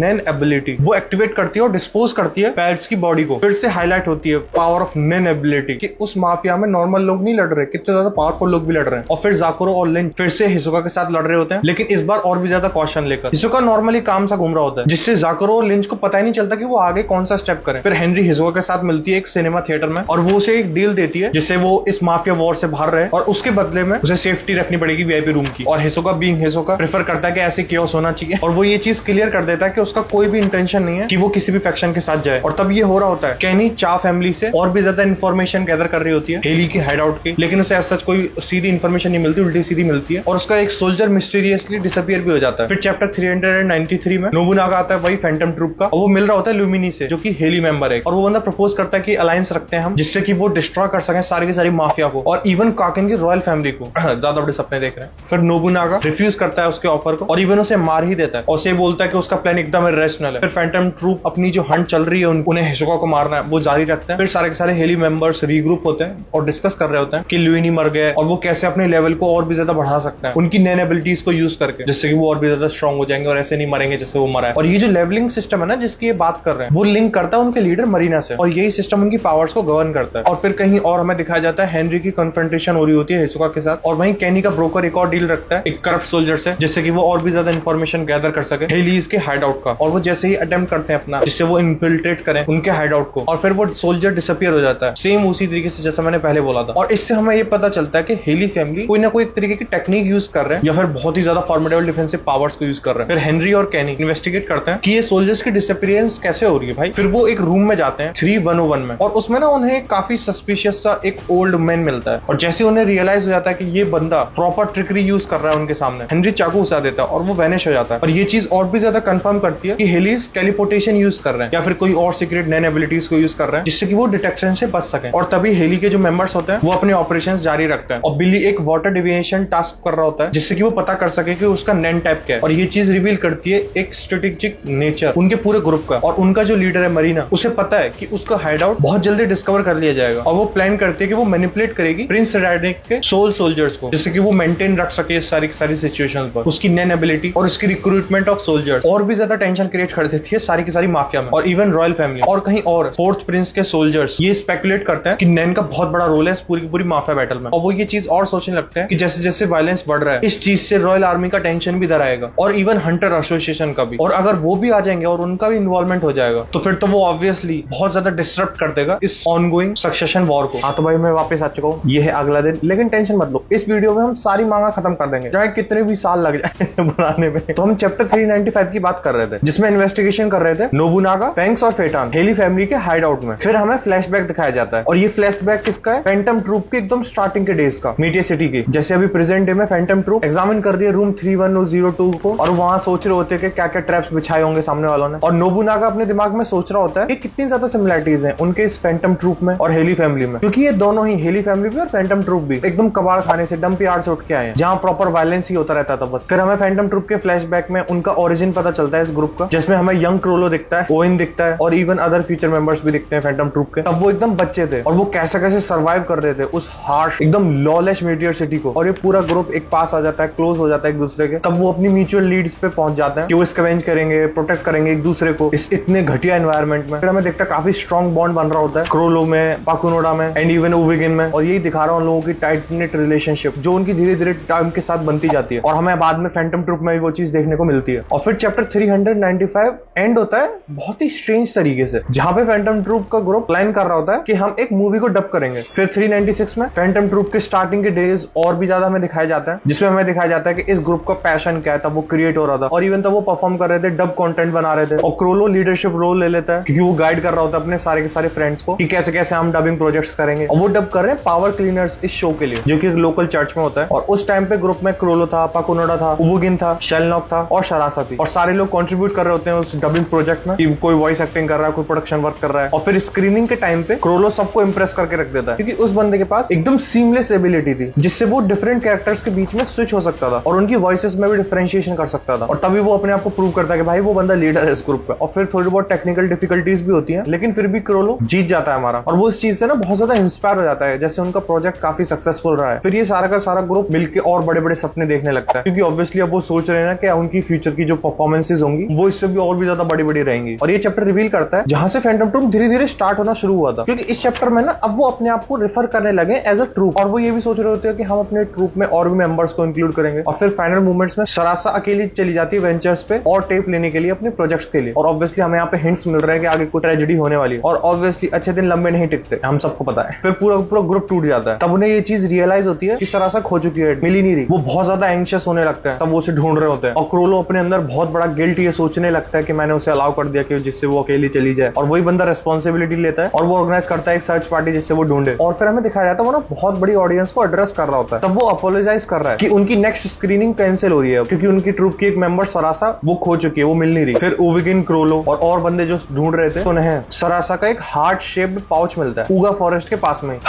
और उनके दिमाग में जो वर्स्ट फियर था वो उनके अब आंखों के सामने है। भाई अब उनके सामने अब उसकी बॉडी पड़ी हुई है मरी हुई, और एक गार्बेज बैग में, और वो भी एक ट्री से लटकी हुई। सारे लोगों का दिमाग फट जाता है वहां पे, सब पागल से ही हो जाते हैं वो चीज देख के, और ओविगिन को बहुत ज्यादा गुस्सा आने लगता है, एकदम एंगेजमेंट में चला जाता है वो, और वो पूछ रहा होता है क्रोलो से कि जो उसकी बॉडी के साथ नोट मिला है हमें खा हुआ है, और क्रोलो बोल रहा होता है कि नहीं मैं नहीं बताऊंगा, और वो उसे बोलता है कि तुम खुद से पढ़ना सीखो और उसके बाद उसे पढ़ लेना। और पूरे के पूरे ग्रुप में शांति छाई हुई रहती है। भाई उनका मेंबर था और उसकी मौत हुई और इस हालत में, और माची और पाकुनोडा इन दोनों का तो और भी ज्यादा ब्रेकडाउन हो जाता है। तब वो ये चीज सोचने लगता है, रियलाइज कर रहे होते हैं कि उसने कितना सफर किया होगा। और उसके फ्यूनरल पे मिस रैंको, एक बहुत ही मिस्टीरियस कैरेक्टर, वो प्रिजर्व करती है शरासा की बॉडी को एक स्पेशल टेक्निक को यूज करके, और शरासा की डेथ को देख के और इस चीज से मोटिवेट होकर कि उसका कैसे मर्डर किया लोगों ने। क्रोलो बोलता है कि मैं उसकी डेथ को अवेंज जरूर करूंगा, और फिर वो ओविगिन को एक डिटेल्ड प्लान बताता है कि अगले 3 साल में वो पूरा एक सिस्टम बनाएंगे मीडिया सिटी में जो क्रिमिनल्स को लॉ करेगा, क्रिमिनल जैसे वो बंदे जिन्होंने शरासा को मारा, जिससे वो अपना रिवेंज भी ले पाएंगे। फिर क्रोलो ना अपने दिमाग में कंपेयर करने लगता है जो ये क्राइम सीन था वो एक तरीके की थिएट्रिकल परफॉर्मेंस टाइप थी। फिर अजीब बताता है कि वो किलर वापस उसी स्टेज पे आएगा जो स्टेज वो बना रहे हैं, और स्टार्टिंग में तो रॉ इमोशंस से इतना ज्यादा मोटिवेट होकर ओविन को भी ये चीज चाहिए भाई कि हमें इमीडिएट रिवेंज चाहिए, लेकिन क्रोलो का कन्विक्शन और विजन फॉर फ्यूचर ओविन को कन्विंस कर लेता है जिससे कि वो थोड़ा पेशेंस में रहे। और चैप्टर 397 एंड होता है जिसमें क्रोलो एकदम फॉर्मली टेक करता है ये टाइटल लीडर ऑफ ट्रूप और उसका रोल, और फुली कमिट करता है अपने प्लान के साथ, भाई नहीं करेंगे ही करेंगे। और क्रोलो सीधे सीधे ये बोल देता है कि वो अपनी पूरी लाइफ डेडिकेट कर देगा इस चीज को लेकर, जिससे कि पूरा का पूरा वर्ल्ड उनके नाम से डरेगा। और आज ही प्रॉमिस करता है ये चीज कि कोई और मीटे सिटी के अलावा सब सफर करेंगे, जैसे हमारी सारसा ने सफर किया है सेम इसी तरीके से सफर करवाएंगे हम। फिर चैप्टर 398 के स्टार्टिंग में नोबुनागा, फिंक्स और फेटन प्रेशर कर रहे होते हैं एक माफिया मेंबर को, जिससे कि वो एक रूम में एंटर करे, क्योंकि वो लोग सोच रहे हैं कि उस रूम में बहुत ज्यादा ट्रैप्स हैं और वो सारे ट्रैप्स हेली फैमिली ने लगाए। और फिर ट्रूप डिबेट कर रहा होता है कि कैसे उन्होंने ट्रैप्स लगाए होंगे और वो कैसे वर्क कर रहे होंगे, और उन सबके अलग अलग ओपिनियंस होते हैं कि क्या वो इमिशन यूज कर रहे हैं, कंजरिंग यूज कर रहे हैं, या फिर स्पेशलाइजेशन यूज कर रहे हैं नए एबिलिटीज में। और वो ये डिस्कवर भी कर लेते हैं जैसे ही ट्रैप एक्टिवेट होता है, जैसे ही कोई एक बंदा उस रूम से बाहर आएगा फ्रंट डोर से, और फिर वो उस माफिया मेंबर को फोर्स करते हैं कि वो जा भाई अंदर जा तू, और माफिया मेंबर एकदम वैनिश हो जाता है एक साथ। इस चीज से उनके दिमाग में और भी ज्यादा चीजें चलने लगती हैं कि भाई सारे के सारे ट्रैप्स कंटिन्यूअस एक्टिवेशन में। और फिंक्स बोलता है कि ये सारे के सारे ट्रैप्स एक तरीके से लैंडमाइन टाइप है, और ये सभी ना सिर्फ एक लिमिटेड कंडीशंस में ही सेटअप किया जा सकता है, और उन्हें कांस्टेंट मेंटेनेंस की जरूरत नहीं है। और इस चीज को वेरीफाई करने के लिए वो एक और माफिया मेंबर को भेज देते हैं उसी डोर से, जिससे कि वो कंफर्म कर पाए कि ये ट्रैप ट्रिगर हो रहा है रिपीटेडली, और हेनरी और कैनी जियो फैमिली के ट्रूप के पास आ जाते हैं और उनसे बोलते हैं कि वो भी फैंटम ट्रूप को मदद करेंगे, जिससे फैंटम ट्रूप अवॉइड कर पाए ट्रैप को, और इवन जिससे वो लोकेट कर पाए हेली फैमिली के हाइड आउट को। फिर हेनरी हमें अपनी एबिलिटी दिखाता है, जो कि होती है वो बंदा लिटरली ऑब्जेक्ट्स को लिविंग क्रीचर्स में बदल सकता है। जैसे वो ट्रांसफॉर्म कर देता है एक ट्रांसमीटर को एक ऑयस्टर में, जिससे अगर वो सोलो भी होता है तो वो इवेड कर सकता है उन डिटेक्शंस को, तब वो सर्च कर रहे हैं। और ये चीज को प्रूव करने के लिए हेनरी उस ऑयस्टर को सोलो ही कर जाता है खुद से, जिससे कि वो डीकॉय बन पाए। फिर जैसे ही हेनरी एक्टिवेट करता है उस ट्रैप को और वो टेलीपोर्ट होता है हेली का हाइड आउट में, नोबुनागा भी वहां पे पहुंच जाता है फिर, और उन्हें ये चीज रियलाइज होती है कि उनका हाइड आउट प्रोटेक्टेड है एक नैन बैरियर से, जिससे वो सिंपल वॉल्स को कट करके नहीं जा सकते वहां। और वो जैसे जैसे और एक्सप्लोर करते हैं उस हाइड आउट को, वो ये चीज सोचते हैं कि अभी तो और भी ज्यादा ट्रैप्स और एनिमीज पड़ेंगे हमारे आगे रास्ते में, और वो रेडी हो रहे होते हैं कि भाई अच्छी खासी बैटल होने वाली है आगे। फिर उन्हें मिलता है रिसेंटली एक अबेंडेड लॉन्ड्री रूम, जिसे देख के नोबुनागा ये सोचता है कि आसपास के सिविलियंस उनको ना यूज किया होगा हेली फैमिली ने, जिससे कि वो हेली फैमिली को अलर्ट कर पाए इंट्रूडर्स के बारे में। और वो एक और डोर ओपन करते हैं और उनके सामने बहुत सारे हेली मेंबर्स आ जाते हैं, जिनमें एक टेराबेलम भी होता है और सूफ्ले और पेरियोड, जिन्हें लिटरली फर्क भी नहीं पड़ता कि वो लोग आए, उनकी प्रेजेंस है यहाँ पे, मतलब कि वो ऐसे कटे जैसे वो उन्हें मार ही देंगे इजीली। फिर हेनरी एक नाइफ फेंक के मारता है टेराबेलम की तरफ, लेकिन उसकी एबिलिटी स्वीट हेल को ही डैमेज कर देती है, और जो भी डैमेज उसे हुआ होता है वो सारा का सारा ट्रांसफर कर देता है उस पास पड़ी ड्रिंक में। फिर और भी ज्यादा वहां टेंशन बढ़ जाती है। तब योकुटानी, जो कि हेलिस का लॉयर है, वो यूज करता है कॉन्जरेशन एबिलिटी, जो कि है बैटल ऑफ विट्स LSDF। ये बहुत सारे इनविंसिबल पपेट्स को समन कर देता है, जो सामने खड़े इंट्रूडर्स को रिस्ट्रेन करेंगे उनके क्राइम्स के अकॉर्डिंग। फिर नोबुनागा और हेनरी इन पे चार्ज लगता है कि उन्होंने ट्रेसपासिंग करी है, और इवन उन्होंने अटेम्प्ट टू मर्डर भी किया है, जो कि पपेट्स के लिए एक हाईएस्ट अलर्ट लेवल है। फिर पपेट्स रिस्ट्रेन करते हैं नोबुनागा को और उसकी कटाना भी ले लेते हैं उससे, और उसे टेलीपोर्ट ही कर देते हैं हाइड आउट से बहुत दूर। और हेनरी वापस से लॉन्ड्री रूम में पहुंच जाता है और वो ट्रांसमीटर को छुपा देता है, जिससे हेलीज उसे डिटेक्ट न कर पाए। फिर हम देखते हैं नोबुनागा को उस बंदे को वापस से टेलीपोर्ट कर दिया गया रूम 3101 में, और वो फिर से रिफ्लेक्ट बैक करता है ट्रैप्स पे, ड्यूअल पर्पस पे, क्योंकि वो ना दोनों तरीके से काम कर रहा है, टेलीपोर्टेशन डिवाइस भी है और इवन एक सीक्रेट पैसेज वे भी है। और फिर हेनरी भी वापस से आ जाता है नोबुनागा के पास और उसे बताता है कि जो ट्रांसमीटर है वो उसे उस प्लेस पे रखा है, और फिर वो डिसाइड करते हैं कि वो अपने एफर्ट्स को डिवाइड कर लेंगे, जिससे हेनरी गैदर करेगा हाइड आउट की लोकेशंस को, और ये फैंटम ट्रूप्स अपनी सर्च को कंटिन्यू रखेंगे, जिससे कि वो उस ट्रांसमीटर को ढूंढ पाए। और फिर थर्ड टीयर पे विंग्स ऑफ एटर्न वो कंटिन्यू ट्रैक कर रहे होते हैं कि ट्रांसमीटर है कहां, और वो ये चीज सस्पेक्ट करते हैं कि हेली का हाइड आउट या तो उनके जस्ट ऊपर है या जस्ट उनके नीचे है। फिर उनके पास नोबुनागा भी आ जाता है, जो बहुत ज्यादा कंसर्न होता है मरीना के लिए, जो कि बॉस है हेली फैमिली की, और वो बोलता है कि वो बंदी शायद से अपर टीयर्स पर है। और फिर वो लोग ऊपर जाते हैं टीयर 4 में ब्लैक वेल के, और फेटान को ये चीज दिखती है कि उसका सिग्नल बहुत वीक होने लग रहा है, जो कि ये चीज कंफर्म कर रहा है कि उनका हाइड आउट टीयर 4 पे नहीं है, टीयर 2 पे है। फिर नोबुनागा बोलता है कि यार बड़े ही चालू लोग हैं हेली फैमिली वाले, दिखने में नॉर्मल तो ये अमेचर लोग लग रहे हैं, लेकिन इन रियलिटी ये बहुत ज्यादा डेंजरस है। और फिर हमें नेक्स्ट पैनल में प्रिंस टाइसन दिखाया जाता है कि उसकी बुक ऑफ लव उसका एक कामिक इन्फ्लुएंस है, जो भी उस बुक को पढ़ रहे हैं, क्योंकि वो बंदी कंसीडर कर रही है ना कि वो शेयर करेगी इस चीज को अपने किंग के साथ, जिससे वो एंड कर सके सक्सेशन वॉर को। और कहीं और इस शिप पे उसकी गार्डियन बीस्ट स्पिरिट, जिसने उसकी फॉर्म ले लिया उसकी डेथ के बाद, वो रीअश्योर करता है मेलोडी को कि उसका सैक्रिफाइस वॉलंटरी था, और काचो का जो बीस्ट था वो डिक्लेयर करता है कि फिगेत्सु को ही किंग बनना चाहिए, और उसकी डेथ को सीक्रेट रखा जाए उसकी सिस्टर से, जिससे कि वो उसके इमोशनल ब्रेकडाउन को प्रोटेक्ट कर पाए। लेकिन मेलोडी वो बहुत ज्यादा डिस्टर्ब होती है, क्योंकि उसके खुद के अंदर बहुत सारी गिल्ट की फीलिंग्स जाग रही है, क्योंकि उसके सामने एक बहुत ज्यादा डिफिकल्ट सिचुएशन है, क्योंकि अब 5 प्रिंसेस ने रिक्वेस्ट किया है उसकी प्रेजेंस के लिए, क्योंकि वो 5 प्रिंस सोच रहे हैं कि वो एकदम प्रॉपर पोटेंशियल असैसिन है अभी, क्योंकि उस बंदी की म्यूजिकल एबिलिटीज है। और फिर वो इन्वेस्टिगेटर जो मेलोडी के साथ काम कर रहा है, वो बंदा भी इवन सजेस्ट करता है कि वो पॉइजन को यूज करे अपनी परफॉर्मेंसेज में, और मेलोडी ऑब्वियसली अभी अनश्योर है कि वो किस पे ट्रस्ट करे किस पे नहीं करे। वो नेविगेट कर रही होती है इस पूरे डेंजरस लैंडस्केप को, और उसके साथ ही सेम टाइम पर वो ट्राई कर रही है कि वो फुगेत्सु और अपने आप को बचा पाए। और तभी फुगेत्सु काचो को बताती है कि उसने भी एक न्यू एबिलिटी अनलॉक करी है, जो उसे इनेबल करती है, जिससे वो अपनी नैन पावर्स को और भी ज्यादा फ्रीक्वेंटली यूज कर सकती है। लेकिन उसकी फिजिकल कंडीशनिंग जैसे जैसे वर्स हो रही है, उसका हैवी टोल पड़ रहा है उस पर। फिर मेलोडी बाद में फुगेत्सु से भी मिलती है, और उसे ना बहुत ही स्ट्रेंज ऑरा सेंस होता है, और उस पूरे ऑरा में एकदम इविल स्पिरिट्स उसे महसूस हो रहे होते हैं। ये और भी ज्यादा कंसर्न्स को बढ़ा देता है फुगेत्सु के बारे में और उसकी न्यू फाउंड पावर्स के बारे में। और फिर चैप्टर के एंड में मेलोडी और बाकी के लोग, कुरापे का भी होता है वहां पे, वो एक प्लान बना रहे होते हैं जिससे वो डील कर पाए जिन डेंजर्स को वो फेस कर रहे हैं, क्योंकि उन्हें अच्छे से पता है ये चीज कि ये जितनी भी स्ट्रेटेजिक अलायंसेस हुई हैं ये सब डिसेप्शन है, और तुम कितने भी केयरफुल नेगोशिएशंस कर लो वो सब क्रिटिकल रहेंगी, जिससे वो सर्वाइव कर पाए सक्सेशन वॉर को। और फिर चैप्टर 400 एंड होता है हमारा, जहां पे कुरापे का एग्री कर रहा होता है इस बात से, जिससे वो साथ में काम करेगा प्रिंस टोबैका के। आई नो हंटर की मांगा बहुत ज्यादा हार्ड टू प्रोसेस है, तो इस वीडियो को नॉर्मल स्पीड पे देख लेना मेरे भाई, मैं तो यही सजेस्ट करूंगा पहले से ही। तो जो प्रिंसेस हैं काकेन एम्पायर के,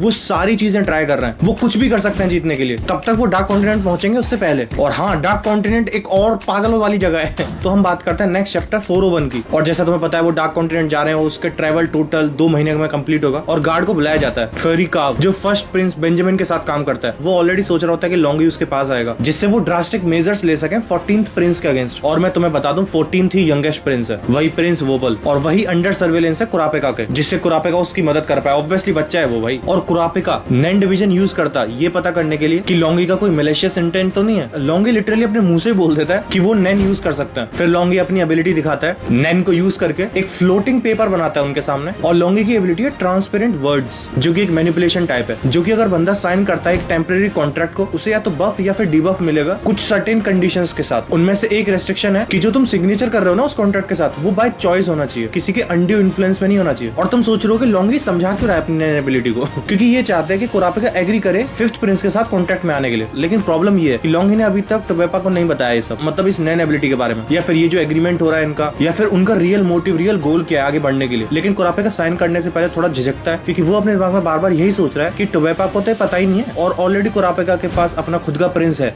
उसे प्रोटेक्ट करने के लिए। फिर कुरापिका तुरंत अपना नैन एग्जिबिट करता है और एक गन निकालता है। सोच रहे हो कुरापिका लॉन्गी को यही मारने वाला है, क्योंकि कुरापिका को ये कॉन्ट्रैक्ट बहुत ज्यादा मिसलीडिंग लग रहा होता है। तुम खुद सोचो ना, लॉन्गी एक ऐसा कॉन्ट्रैक्ट साइन करवा रहा है जो ट्रांसपेरेंट वर्ड्स है, जिसे देख के ऑब्वियसली लॉन्गी थोड़ा डर जाता है और बोलता है कि जो ट्रांसपेरेंट वर्ड्स का इफेक्ट है मेरे नैन एबिलिटी में, इस इफेक्ट की मदद से तुम झूठ भी नहीं बोल सकते हो एक दूसरे से। तो अपेरेंटली जो ये लॉन्गी बोल रहा है ना, ये सारी बातें सच है। उन्हें बस एक पीसफुल डील करनी है कुरापिका के बीच में और टोबैपा के बीच में, और इवन वो कुरापिका को एक्स्ट्रा पावर देंगे उस एग्रीमेंट के चलते। ऑब्वियसली अगर कुरापिका उसे साइन करेगा तभी। और कुरापिका थोड़ा शांत होता है, लेकिन गन अभी भी उसने पॉइंट कर रखी है लॉन्गी की तरफ। और कुरापिका सोच रहा होता है कि इसे प्रॉपर एक्सप्लेनेशन देना होगा कि इसका रियल मोटिव, रियल गोल है क्या। और फिर वो बताती है, हाँ बताती है, वो लड़की है, ये पहली बार हमें पता चल रहा है। और अभी तुम्हारा दिमाग एकदम फटने वाला है जो मैं बताने वाला हूँ कि ये लड़की बियॉन्ड नेट्रो की डॉटर है, समझे, आइजैक नेट्रो की पोती। अब ऑब्वियसली वो सुनने के बाद भी कुरापिका गन नीचे नहीं कर रहा अपनी। और फिर लॉन्गी बताती है कि आज से 30 साल पहले बियॉन्ड नेट्रो, जो कि हमारे आइजैक नेट्रो का बेटा है, वो एक एलीट सोल्जर को कन्विंस करता है काकेन एम्पायर से, जिससे वो अरेंज कर सके एक फेक मैरिज को। और फिर उसके बाद बियॉन्ड बिजी हो जाता है और उसके जो किड्स होते हैं उन्हें वो भेज देता है जो अडॉप्टिंग फैमिलीज होती हैं उनके पास, जिससे कि वो रेज कर सके उसके बच्चों को। और उन्हें ट्रेनिंग दी जाती है रॉयल आर्मी स्कूल के अंदर, जिससे कि हर एक प्रिंस के पास एक बंदा हो, वही उन सारे प्रिंसेस के लिए जो काकेन फैमिली के हैं। और लॉन्गी को ये रियलाइज होता है कि बियॉन्ड का ही प्लान था, क्योंकि उसका नैन मैच ही नहीं करता है जो नैन उसके फादर का है। और उसने अपने सारे सिबलिंग्स को देखा है सेम गार्ड के रोल्स पर, जैसे ये एक प्रिंस को सर्व कर रही है उसकी गार्ड है ऐसे ही। और जो इसका अडॉप्टेड फादर था उसने बताया था इसे कि ये एकदम ट्रुथ है, और जो अदर गार्ड्स हैं जिनके साथ ये रिलेटेड है, उन बाकी के गार्ड्स को हमारे इस सिचुएशन के बारे में पता ही नहीं है कि हम रिलेटेड भी हैं या फिर हम सिबलिंग्स हैं। और फिर लॉन्गी बताती है कि वो अपने आप को कोई स्पेशल नहीं सोचती है, लेकिन ऑब्वियसली चीजें बहुत ज्यादा बदल चुकी है। और स्टार्टिंग में ना जितने भी बियॉन्ड के सारे बच्चे थे उन सबको भेजा गया था डॉम्स में रहने के लिए, जिसका मतलब ये हुआ जो किड्स थे उनका कोई ज्यादा अच्छे बॉन्ड्स नहीं बने उनकी फेक फैमिलीज के साथ। और इवन पेरेंट्स आपस में ही बात करते थे बियॉन्ड के प्लान के बारे में। लेकिन ये सारी ही चीजें जो काकेन एम्पायर की नेशनल पॉलिसी है उसके बाहर बातें नहीं हो रही थी, तो मतलब सारी चीजों को कंट्रोल्ड वे में किया जा रहा था। तो इसलिए जो काकेन एम्पायर उसे पता नहीं चला था इस सारी चीजों के बारे में। लेकिन लॉन्गी अपने आप को और अपने सिबलिंग्स को डिस्क्राइब करती है एज सैक्रिफिशियल पॉन्स, मतलब वो बंदी तब से पैदा हुई है, उसे लिटरली तब से नैन एबिलिटीज पता है, जो ऑब्वियसली बेसिक नॉर्म के अंदर आता ही नहीं है। तो जो मिलिट्री स्कूल था, वहाँ की ट्रेनिंग थी, वहाँ की हार्डशिप्स थी, वो ज्यादा टफ नहीं थी लॉन्गी के लिए। लेकिन बियॉन्ड के प्लान के साथ साथ उन्हें एक कर्स भी मिला है, जिससे वो अपनी बहुत यंग एज में ही अवेकन हो गए थे। और लॉन्गी तभी रियलाइज करती है कि कुछ ना कुछ तो गड़बड़ हो रही है। फिर वो बात करती है अपनी हाफ सिस्टर के साथ, जो कि है मकाहा, वही बंदी जो सेकंड प्रिंस के साथ काम करती है। उसे एक हाई पोजीशन नहीं दी गई थी एज अ गार्ड ऑब्वियसली, और जो उसके पेरेंट्स थे उन्हें भी उस चीज से घंटा फर्क नहीं पड़ रहा था कि वो एज क्लोज गार्ड काम नहीं कर रही है। तो तब उसे एक नैन यूजर चेक करता है, उन्हें अपनी बॉडीज पर एक मार्क मिलता है, एक तरीके का डार्क इफेक्ट, जो ट्रिगर होगा तब वो मरेंगे। और वो मार्क सिर्फ गियो यूज करके ही देखा जा सकता है। एंड तुम एक बार जरा देखो ये मार्क है कहाँ पे, लिटरली टंग के नीचे। और फिर कुरापिका उस मार्क को देखता है, और इसकी ना शेप ऐसी है, एक आंख बनी हुई है जिसे सर्कल कर रखा है काफी सारे लेटर्स ने। और तुम जरा देखो इसे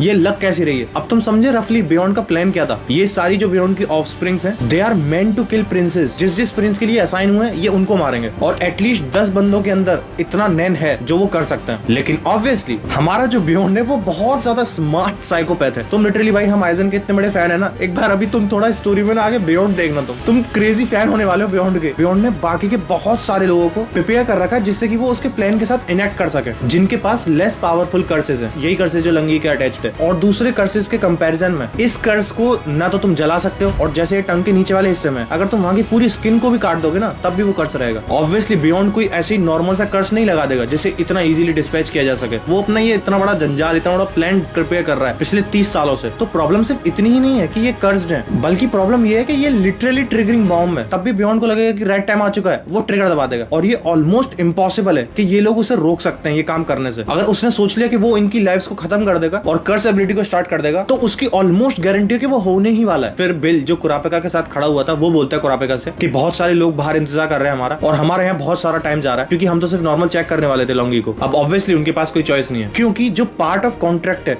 वो यही है कि तुम सारी की सारी डिटेल्स पता चल जाए। और तुम एक चीज कंसिडर कर सकते हो कि मकाहा ट्रिगर नहीं हुई थी तब वो फेल हो जाती है सेकंड प्रिंस के पास जाने में, तो जो हमारा बियॉन्ड है वो सिर्फ सारे के सारे प्रिंस के पीछे नहीं है, या फिर ऐसा हो वो सारे प्रिंसेस के पीछे नहीं है, कुछ प्रिंसेस के पीछे, या फिर कोई एक स्पेसिफिक बंदा है। अभी उस चीज से फर्क नहीं पड़ता कि टारगेट क्या है उसका, लेकिन बियॉन्ड खत्म करना चाहता है सक्सेशन वॉर को, और वो चीज करके उसे केओस क्रिएट करना है। और जो सबसे स्कैरियस्ट पार्ट है वो ये है कि किसी भी बंदे को उसके प्लान के बारे में नहीं पता है, लिटरली किसी भी बंदे को, जिसका मतलब ये कि ये पॉसिबिलिटी है कि बियॉन्ड स्ट्रेंथन कर सकता है कर्स होल्डर्स को, उन्हें रैंडम चांसेस देके कि वो खुद से एक्टिवेट कर लें उसे, बिकॉज इवेंचुअली अगर वो मरेंगे तो वो एक्टिवेट ही करने वाले हैं उसे। और फिर कुरापिका सोचता है कि जो फर्स्ट प्रिंस है वही एक बेस्ट चॉइस है जिससे तुम थ्रोन को एक्वायर कर सकते हो, क्योंकि जैसे ही वो फर्स्ट प्रिंस को लुढ़का देगा फिर वो मार्शल लॉ ला सकता है और फिर वो इस पूरी शिप को कंट्रोल कर सकता है। लेकिन लॉन्गी डिसएग्री करती है क्योंकि बियॉन्ड की थिंकिंग बहुत ही ज्यादा सेल्फिश, कनिंग और मॉन्स्टरस है, तो वो किसी और को पावर लेने तो नहीं देगा। जो हमें एक थ्योरी दे रहा है कि इन सारे प्रिंसों में से कोई एक प्रिंस बियॉन्ड का ही बच्चा है। मतलब सुनने में अभी तुम्हें थोड़ा वियर्ड लग रहा होगा, क्योंकि तुम खुद एक बार नजर डालो इन सारी कंडीशंस पे कि जो प्रिंस है वो बर्थ से एक क्वीन से होना चाहिए, इसका मतलब उसे डायरेक्ट किंग का चाइल्ड होने की जरूरत नहीं है। ऑब्वियसली पॉसिबिलिटी है भाई, जो मेरे को भी लग रही है, और कुरापिका ने अभी तक गन पकड़ी हुई है और ऑब्वियसली चेन भी है, तब ये सारा एक्सप्लेनेशन चल रहा है। फिर बिल बोलता है कि बाहर के जो लोग हैं वो शायद सोचने लग जाएंगे कि ये लोग इतने टाइम से इस रूम के अंदर हैं, क्या चल रहा है, तो वो डिसाइड करते हैं कि वो ब्लेम डाल देंगे स्टेलमेट पे, उस एग्रीमेंट को लेकर, फिफ्थ प्रिंस को लेकर, और जिससे वो सस्पिशन को अवॉइड कर पाए। कुरापिका ये भी बोलता है कि मैं प्रॉपर्ली एक्सप्लेन करूंगा सारी चीजों को, तब वो अपनी डील को अच्छे से क्लोज कर लेंगे। और जो प्रिंस बेंजामिन की फैमिली है वो कन्विंस हो जाते हैं कि जो लॉन्गी है वही स्नेक यूजर है और उसे हम ट्रस्ट नहीं कर सकते। तो ऑब्वियसली इस एग्रीमेंट में जाने के लिए ही 14th प्रिंस को और 8th प्रिंस को एक कॉन्ट्रैक्ट में आना पड़ेगा टोबेपा के साथ, जिससे नॉन वायलेंस मेंटेन रहे उनके बीच में, और वो हर्ट नहीं कर सकते दूसरे पार्टी ग्रुप के मेंबर्स को, इंक्लूडिंग उनके गार्ड्स को। और ये कॉन्ट्रैक्ट ऑटोमेटिकली रिन्यू होता है हर हफ्ते। तब तक लॉन्ग ही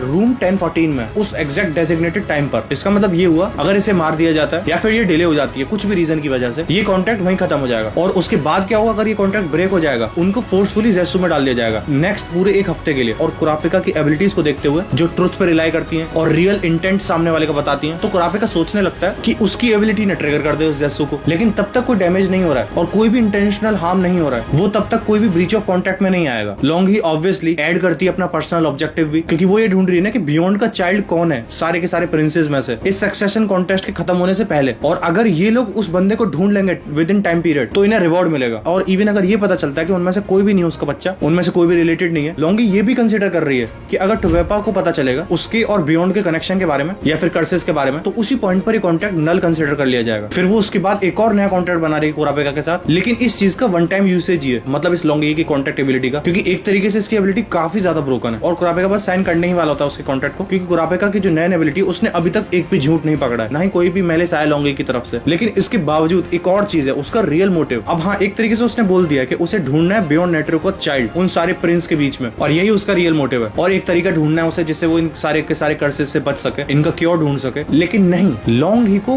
पर्सनली उस बंदे को मारना है जो भी बियॉन्ड का बच्चा निकलेगा प्रिंस के बीच में। और ऑब्वियसली ये केस बिल्कुल भी नहीं होता अगर बियॉन्ड सारी चीजें स्टार्टिंग से ट्रूथफुल बताता, या फिर तब लॉन्ग की बड़ी हो गई थी, उसे समझ आ गई थी, तब बियॉन्ड उसे बता देता उसका प्लान, क्योंकि तब तो अंडरस्टैंड कर पाती ना लॉन्ग उसके गोल को। फिर वो उस रूम से बाहर आता है एकदम शांति से, और रूम के बाहर ऑब्वियसली गार्ड्स खड़े हुए थे कंक्लूजन जानने के लिए, और फ्यूरी को एनालाइज करता है कि दोनों लॉन्गी और कुरापिका इन दोनों के नैन में थोड़ा सा भी चेंज नहीं हुआ है, क्योंकि अगर इन दोनों के बीच में थोड़ा सा भी क्लैश होता तो इन दोनों के नैन में फ्लक्चुएशंस आते हैं, दोनों का नैन एक्जैक्टली सेम है। फिर वो ये देखता है लॉन्गी की आंखें थोड़ी बहुत नम होती हैं, जो उसके लिए और भी ज्यादा मिस्टीरियस सा हो जाता है कि ये क्या हुआ है। और कुरापिका तो एकदम ही एग्जैक्ट सेम लग रहा है उसके फिजिकल अपीयरेंस में भी और उसके नैन में भी। और फिर वो सोचने लगता है शायद एबिलिटी ऐसी होगी जो मैनिफेस्ट होती है तब राइट कंडीशंस मिलती हैं। फिर कुरापिका एडमिट करता है एक पार्ट ऑफ कॉन्ट्रैक्ट को, जो कि एक तरीके से पीस ट्रीटी है टोबेपा के साथ, और कुरापिका उन्हें वो भी बताता है कि वो और लॉन्गी की साइड एक एग्रीमेंट पर नहीं आए, ना ही वो एग्रीमेंट के डिटेल्स को रिवील कर सकता है। और फिर फेरिका सोचने लगता है कि क्या सीरियसली। और फिर कुरापिका और फाइट्स जो रिप्रेजेंटेटिव है थर्ड प्रिंस का, वो नेक्स्ट बात करने वाले हैं। और फुरिकावा को ऑलरेडी पता है कि वो कुरापिका के अगेंस्ट नहीं लड़ सकता, क्योंकि उसे समझ में आ रहा होता है कि बहुत बड़ा रिस्क है कि अगर वो हार गया तो उनकी साइड बहुत फीकी पड़ जाएगी, और ऑलरेडी उसके पास कोई प्रूफ है नहीं। और ये सोचते हुए वो एक जोक मारता है कि मेरे को कोई न्यू जॉब असाइनमेंट चाहिए। फिर हमें दिखाया जाता है बियॉन्ड, जिसको बेयरली ही दिखाया गया है काफी टाइम पीरियड से। ऑब्वियसली वो चेन से बंधा हुआ है और वो एक बुक पढ़ रहा होता है, और उसने वो बुक कंप्लीट कर ली होती है और वो सोच रहा होता है नेक्स्ट बुक मिलेगी मेरे को। लेकिन जो डिफेंस मेंबर होता है उसके पास, वही जोडियक का बंदा हमारा टाइगर, वो उससे बोल देता है भाई इतना ही है तो एक नोवेल ही लिख ले तू। जबकि टाइगर को पता था कि बियॉन्ड को वो चीज अलाउड ही नहीं है सिक्योरिटी रीजंस की वजह से। और बियॉन्ड लिटरली वो बुक को उठा के पॉइंट करता है कि वो इस बुक से ही टाइगर को मार सकता है। अगर बियॉन्ड ने उसे मारने का सोचा तो सोच रहे हो तुम इस बंदे का, और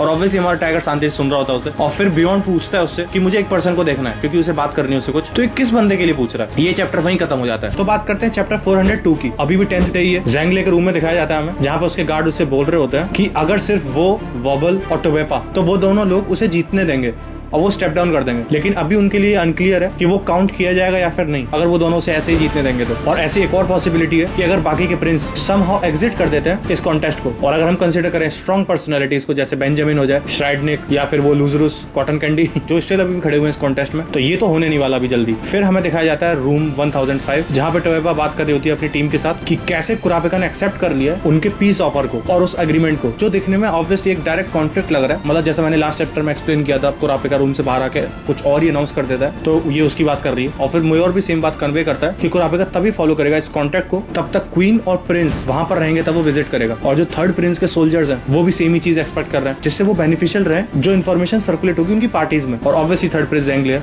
अगर तुम भूल चुके हो तो। और टोबेपा को कोई भी प्रॉब्लम नहीं है इन सारी की सारी डिमांड्स को लेकर, लेकिन वो मेंशन करती है कि वो हैप्पी है कि वो वॉपल और क्वीन के साथ है। और ये बात स्ट्राइक करती है रेहान को, क्योंकि ये एग्रीमेंट एक तरीके से प्रूव कर रहा है कि अब वो बहुत क्लोजली काम कर रहे हैं 14 प्रिंस के साथ, और ऑब्वियसली अगर मैं एक्सटेंड करूँ तो कुरापिका के साथ। और उसकी तरफ ज़ैंगले दे रहा है कॉइन्स को जैसा इंस्ट्रक्टेड है, लेकिन उस चीज से कुछ भी नहीं हो रहा है। या तो किसी सर्टेन कंडीशन की वजह से हो रहा है कि कोई सर्टेन कंडीशन मीट हो चुकी है, या फिर जो राइट टारगेट है उसे अभी तक ऑब्जेक्ट दिया ही नहीं गया। डेस्पाइट इस सबके ज़ैंग आगे बताता है कि वो जिसको भी वो चीजें दे रहा है ना, वो लाता है लक। और फिर वो मेंशन करता है जो इफेक्ट है वो ट्रिगर होगा 10th डे पर। और फिर सोच लगता है शायद ना भी हो, क्योंकि उसके पास वो अभी भी है उसके पोजेशन में। और टोबेपा कॉन्टेम्पलेट करने लगती है कि श्राइडनिक ने अटेंड क्यों नहीं किया था बैंक्वेट को, क्या वो इसलिए तो नहीं है कहीं श्राइडनिक टोबेपा को एज अ पॉसिबल एलाई नहीं मानता है। बट टू बी ऑनेस्ट मेरे हिसाब से तो श्राइडनिक सबको ही अपनी एनिमी बना लेगा। वो भाई पूरा पागल इंसान है, मेनियाक है वो। और इसे हटा के टोबेपा ये सोचने लगती है कि वो कैसे अपना फोकस हटाएगी उससे और ज़ैंगली पे लगाएगी, क्योंकि बेंजामिन ने असाइन किया है रियोन को, जिससे वो देख सके हर एक मूव को। फिर वो बोलती है कुरापिका की जो ट्रेनिंग सेशन था और उसके पीपल एम्फसाइज करते हैं कि वो कितने क्लोज हैं ज़ैंगले के, तभी वो बेंजामिन के गार्ड के आसपास रहते हैं, मतलब बेसिकली। और उसके बाद टोबेपा भी साइन कर देती है एग्रीमेंट को, और एक कंडीशनल एबिलिटी एक्टिवेट हो जाती है, जिससे उसके पीछे उसका गार्डियन बीस्ट दिखाया जाता है, जो काइंड ऑफ बड़ा सा फ्रॉग, टोड, पता नहीं क्या मिक्स ब्रीड है। फिर हमें एक बेंजामिन का गार्ड दिखाया जाता है जो अपने जूते में से एक ब्लॉक निकालता है और वो रिवील करता है कुछ छोटे छोटे टूल्स जिन्हें यूज किया जाता है असैसिनेशन के लिए। लेकिन अब वो डिसकंटिन्यू हो चुकी है, उन्हें अब ज्यादातर लोग यूज नहीं करते हैं, क्योंकि ये पास्ट में असैसिनेशन को फेल कर चुके हैं। लेकिन इस बंदे को ऐसा लगता है कि एकदम परफेक्ट रहेंगे हैकेनबर्ग को मारने के लिए। ये टूल एक तरीके से स्टमक इश्यूज क्रिएट करता है, जो देखने से ऐसा लगेगा कि वो कंटेजियस हो, जिससे ऑब्वियसली उस बंदे को क्वारंटीन में डाल दिया जाएगा। और इनफैक्ट ये टूल ऑर्गन फेलियर तक कर सकता है बस आधे दिन के अंदर। और ऑब्वियसली काम तभी करेगा तब ये इनहेल होगा 30 सेकंड के अंदर, तब उसे स्प्रे किया गया एयर में। अब अगर हम कंसिडर करें कि एक लिमिटेड टाइम है इसके लिए और लिमिटेड रेंज भी है इसकी, बिकॉज एक सर्टेन एरिया में ही कर पाओगे ना तुम, और इसी वजह से इसे डिसकंटिन्यू कर दिया गया था। इसका यूज बहुत कम कर दिया गया था असैसिनेशंस के द्वारा। लेकिन उसके टास्क के लिए, क्योंकि उसे टेक डाउन करना है एक प्रिंस को एक क्लोज स्पेस में ऑब्वियसली, तो उसके लिए एक आइडियल सिनेरियो क्रिएट करना काफी इजी होगा। और तब वो बंदा ये सारी चीजें सोच रहा होता है। उसके बाद वो कन्विंस है पूरा कि उसे यूज करना चाहिए प्रिंस हैकेनबर्ग पर, और वो एक रिलीज मैकेनिज्म जिससे वो स्प्रे करेगा वो भी रखता है स्लीव में, और बाकी जो टूल होता है उसे वापस से जूते में लगा लेता है अपने। फिर हमें दिखाया जाता है रूम 1004। हाँ, समझ चुके होगे तुम रूम नंबर से, वो मॉन्स्टर श्राइडनिक। और श्राइडनिक ट्रेनिंग कर रहा है 11th डे पर, जिससे वो मल्टीटास्क कर पाए फिजिकल एफर्ट को और नैन यूज को। और उसके पास ना गार्ड खड़ा होता है जो उससे काफी इंप्रेस हो जाता है, जो एडमिट करता है कि ये बंदा जेसु यूज कर रहा है फ्रॉम हिज बर्थ, जो क्लियरली ये चीज इंडिकेट कर रहा है। और ऐसा लग रहा है कि यही वो बंदा है जिसे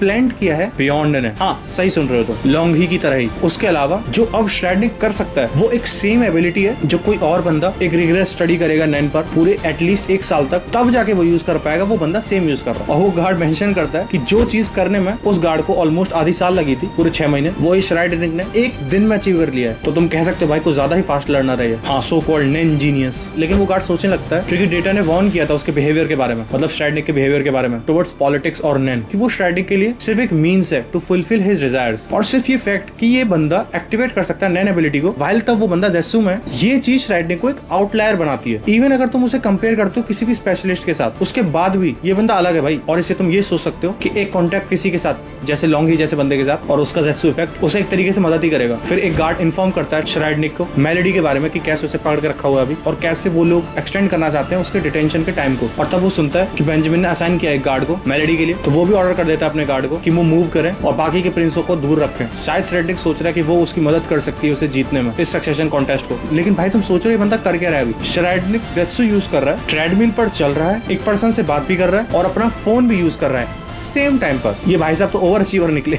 और फिगेत्सु के ना एक नया मार्क आता है जो काइंड ऑफ इंसेक्ट बाइट जैसा लग रहा है उसकी कमर पर, और काचो बोलती है पहले नहीं था उसकी कमर पे, तब वो ट्राई कर रहे थे एस्केप करने का, तो ये मार्क नया है। और मेलेडी बोलती है शायद ये इंजेक्शन मार्क हो सकता है, लेकिन ये चीज क्लियर है कि वो काफी कम देर के लिए बाहर थी अगर ये नैन का होगा तो, क्योंकि अगर नैन का होगा तो थोड़ा टाइम लगेगा उसे। और जैसा कि तुम गैस कर सकते हो वो चीज में भी कंडीशंस इन्वॉल्व है कि वो कैसे एक्टिवेट होगा, कैसे काम करेगा, जिस भी काम के लिए वो बना है। भाई लोग, welcome to hunter hunter's world. There are conditions for condition and those conditions are conditions for condition। खैर दोस्तों आगे बढ़ते हैं। फिर मेलेडी बोलती है, ये बात एक्सप्लेन कर रही है कि उस दिन कितना वियर्ड ऑलमोस्ट मैनिक बिहेवियर था उसका फिगेत्सु का, और कैसे वो एंडलेसली ओपन कर रही थी डोर्स को। और अगर हम बात करें पहले की तो वो एक ही डोर ओपन कर पाती थी एक दिन में। तो इसका मतलब यही है, वो जो मार्क है so called, it is meant to make कि फिगेत्सु ओवर यूज करे अपनी नैन एबिलिटी को, और ये चीज इंश्योर करने के लिए कि वो मल्टीपल डोर्स को ओपन कर रही है एट वंस। मेलेडी तुरंत ये बात समझ जाती है, ऑब्वियसली वो मेलेडी है, हाउ कैन वी फॉरगेट। फिर वो टेस्ट करना चाहती है इस थ्योरी को, और ऑब्वियसली सिर्फ एक ही तरीका है जिससे वो फिगेत्सु को उस मोड से बाहर लेके आ सकता है। वो वही तरीका है कि हम उसे शो कर दें उसके डोर्स और उनमें से किसी एक डोर में उसे ट्रैप कर दें, क्योंकि वो उसके अंदर एक एडिट बिहेवियर भी कॉज कर रहा है। और अब बहुत ज्यादा नेसेसरी है कि ये लोग रोकें फिगेत्सु को उसका ही नैन यूज कर रहे हैं, बिकॉज ऑब्वियसली वो मर जाएगी कुछ दिनों के अंदर ही ऐसे तो। और काचो के दिमाग में एक प्लान होता है, और फिर हमें दिखाया जाता है लूजरूस, हाँ हमारा कॉटन कैंडी मैन। काचो सोचते है कि ये मार्क उसी बंदे ने दिया है, क्योंकि वो बंदा ऑलरेडी बहुत ही शेमलेस तरीके से यूज करता है अपनी फैमिली को, जिससे वो स्मगल कर सके ड्रग्स को। अब वो इंसिस्ट करती है और वो बोलती है कि ये शायद उसके गार्डियन बीच का इफेक्ट हो सकता है। अब अगर ऐसी चीज है तो ये तो काफी सारी चीजों को उठा के ले आएगा ना। जैसे अगर तुम्हें याद हो रूल है कि सारे के सारे प्रिंस अटैक नहीं कर सकते एक दूसरे को, और ऑब्वियसली बीस्ट भी एक दूसरे को नहीं मार सकते, लेकिन जैसा उन्हें दिख रहा है शायद लूजर्स को पता नहीं क्या चल रहा है, तो ये चीज कोई भी रूल को ब्रेक नहीं कर रहा है। इवन इफ अगर वो हर्ट करता है फिर मार ही देता है फिगेत्सु को। और काचो के पास प्लान है जिससे वो लूजर्स के नैन बीस्ट को रोक सकती है, उसके अनइंटेंडेड अटैक को। और एक चीज जो फिगेत्सु पहले कर रही थी वो ये थी कि वो ना टेस्ट कर रही थी वो कितनी डिस्टेंस ट्रेवल कर सकती है अपने डोर्स से। इसे सुनने में तुम्हें काइंड ऑफ लग रहा होगा कि कुमा की डेविल फ्रूट जैसी एबिलिटी है, बट उससे डिफरेंट है ऑब्वियसली, लेकिन एक स्पेस उसके लिए ऑब्वियसली ऑफ लिमिट्स है। स्टिल वो बंदी हर जगह जा सकती है जहां पे वो पहले जा चुकी है, लेकिन उन्होंने अभी तक ये चीज टेस्ट नहीं करी है कि अगर उन्हें कोई और बंदा फॉलो कर सकता है। और फिर काचो स्पेसिफाई करती है कि इकलौता रेस्ट्रिक्शन वो इन्वॉल्व करता है काचो को और फिगेत्सु को कि वो पास कर रहे हैं उस डोर से, जिससे मेलेडी उस डोर के थ्रू वहां से जा सके, इन थ्योरी ऑब्वियसली। और जैसे ही प्लान डिस्कस हो रहा होता है मेलेडी तुरंत समझ जाती है कि उन्हें और बंदों की जरूरत है, क्योंकि एक तो उन्हें कंट्रोल करना है लूजरस को उसके म्यूजिक से, लेकिन किसी एक बंदे को उसे रेस्ट्रेंट रखना पड़ेगा, मतलब फिजिकली थोड़ा मूवमेंट ना करे। लेकिन काइजर बोलते हैं गलत आइडिया, क्योंकि उनके लिए तभी अच्छा रहेगा तब ये पूरा का पूरा इंसिडेंट एक एक्सीडेंटल लगेगा। तो हमारा वो काइजर सजेस्ट करता है कि वो अपने आप को एज अ कवर यूज करेगा, और वो उसे एज अ इन्वेस्टिगेशन के तौर पे लेगा। और जो गार्ड्स हैं उन्हें बस यही याद रहेगा कि वो किसी स्पेल के अंडर चले गए, जो ऑब्वियसली मेलेडी ने कास्ट करी होगी, और ऑब्वियसली वो बंदे पॉजिटिव आएंगे अगर उनका ड्रग टेस्ट होगा तो हमने इस पूरे सिनेरियो को ब्लेम कर देंगे कि उनको शायद हेलुसिनेशन होगा। तो ये लोग ना पूरा एक कवर स्टोरी बनाता है कि लूजरस को ड्रग ओवरडोज हो जाती है, तो वो प्लान करता है कि वो बोट से एस्केप करेगा, लेकिन वो भाई साहब मर जाते हैं हार्ट अटैक से, तब वो छोड़ के जा रहा होता है। लेकिन जो प्रॉब्लम है जो थोड़ी देर पहले ही इन लोगों ने बोली है कि जहां भी फिगेत्सु को अपनी एबिलिटी यूज करनी है वो वही प्लेस होनी चाहिए जहां पे वो ऑलरेडी जा चुकी है, और वो डेफिनेटली अभी तक लूजरस के रूम में नहीं गई है। फिर काइजर ऑफर करता है हेल्प करने की कि वो अकंपनी करेगा। फिर काचो एक रीजन ढूंढती है जिससे फिगेत्सु मिल सकती है सारे के सारे प्रिंस से, ना कि सिर्फ लूजरस से। ऑब्वियसली अगर वो लूजरस से मिलेगी तो थोड़ा सस्पिशन जाएगा ना, तो ऐसा प्लान बनाया जाता है कि वो कन्विंस कर लेंगे सारे के सारे प्रिंस को कि काचो ने एक विल छोड़ी है सारे के सारे प्रिंस के लिए, इन केस अगर वो मर जाती है इस सक्सेशन बैटल में, जो कि वो ऑलरेडी मर चुकी है। मतलब ऑब्वियसली प्लान बना रहा है कि ये लोग ऐसा बोलेंगे, लेकिन अभी करंटली कोई भी उसकी डेथ के बारे में अवेयर नहीं है एक्सेप्ट मेलेडी और काइजर। वो इनफैक्ट इस इन्फॉर्मेशन को फिगेत्सु से भी छुपा रहे हैं जिससे वो अपसेट ना हो जाए। खैर ये उन्हें एक्सक्यूज देता है जिससे वो विजिट कर सकते हैं सारे के सारे प्रिंस को, जिससे वो लेटर दे पाए वो विल का। लेकिन ऑब्वियसली अभी भी रोड ब्लॉक्स हैं, जैसे कि ट्रस्ट इश्यूज, और ऑब्वियसली कोई भी नहीं चाहेगा कि एक जस्टिस मेंबर एक सेंसिटिव इन्फॉर्मेशन को देखे जिसपे काइजर बोलता है हाँ मैं इस पे काम करूंगा। वो बंदा तो इनफैक्ट फोर्सफुली भी काम करेगा, और वो बोलता है कि मैं तो वारंट्स तक फाइल कर दूंगा अगर मेरे को नेसेसरी लगता है तो। लेकिन मेलेडी अभी थोड़ा हेजिटेट कर रही होती है उसे ट्रस्ट करने में, और ऑब्वियसली मेलेडी नहीं चाहती कि वो इन्वॉल्व हो। फिर काइजर एक्सप्लेन करता है कि उसे लगता है कि फिगेत्सु एक बेस्ट चॉइस रहेगी इस सक्सेशन कॉन्टेस्ट को जीतने के लिए, और वो एक चेंज लेकर आएगी, क्योंकि वो बंदा ऐसा सोचता है, उसका ऐसा मानना है। ये अलाउ करेगा काचो को जिससे वो प्रोटेक्ट करे और उसके साइड रहे। मेलेडी नहीं सुन पा रही होती कोई भी चेंज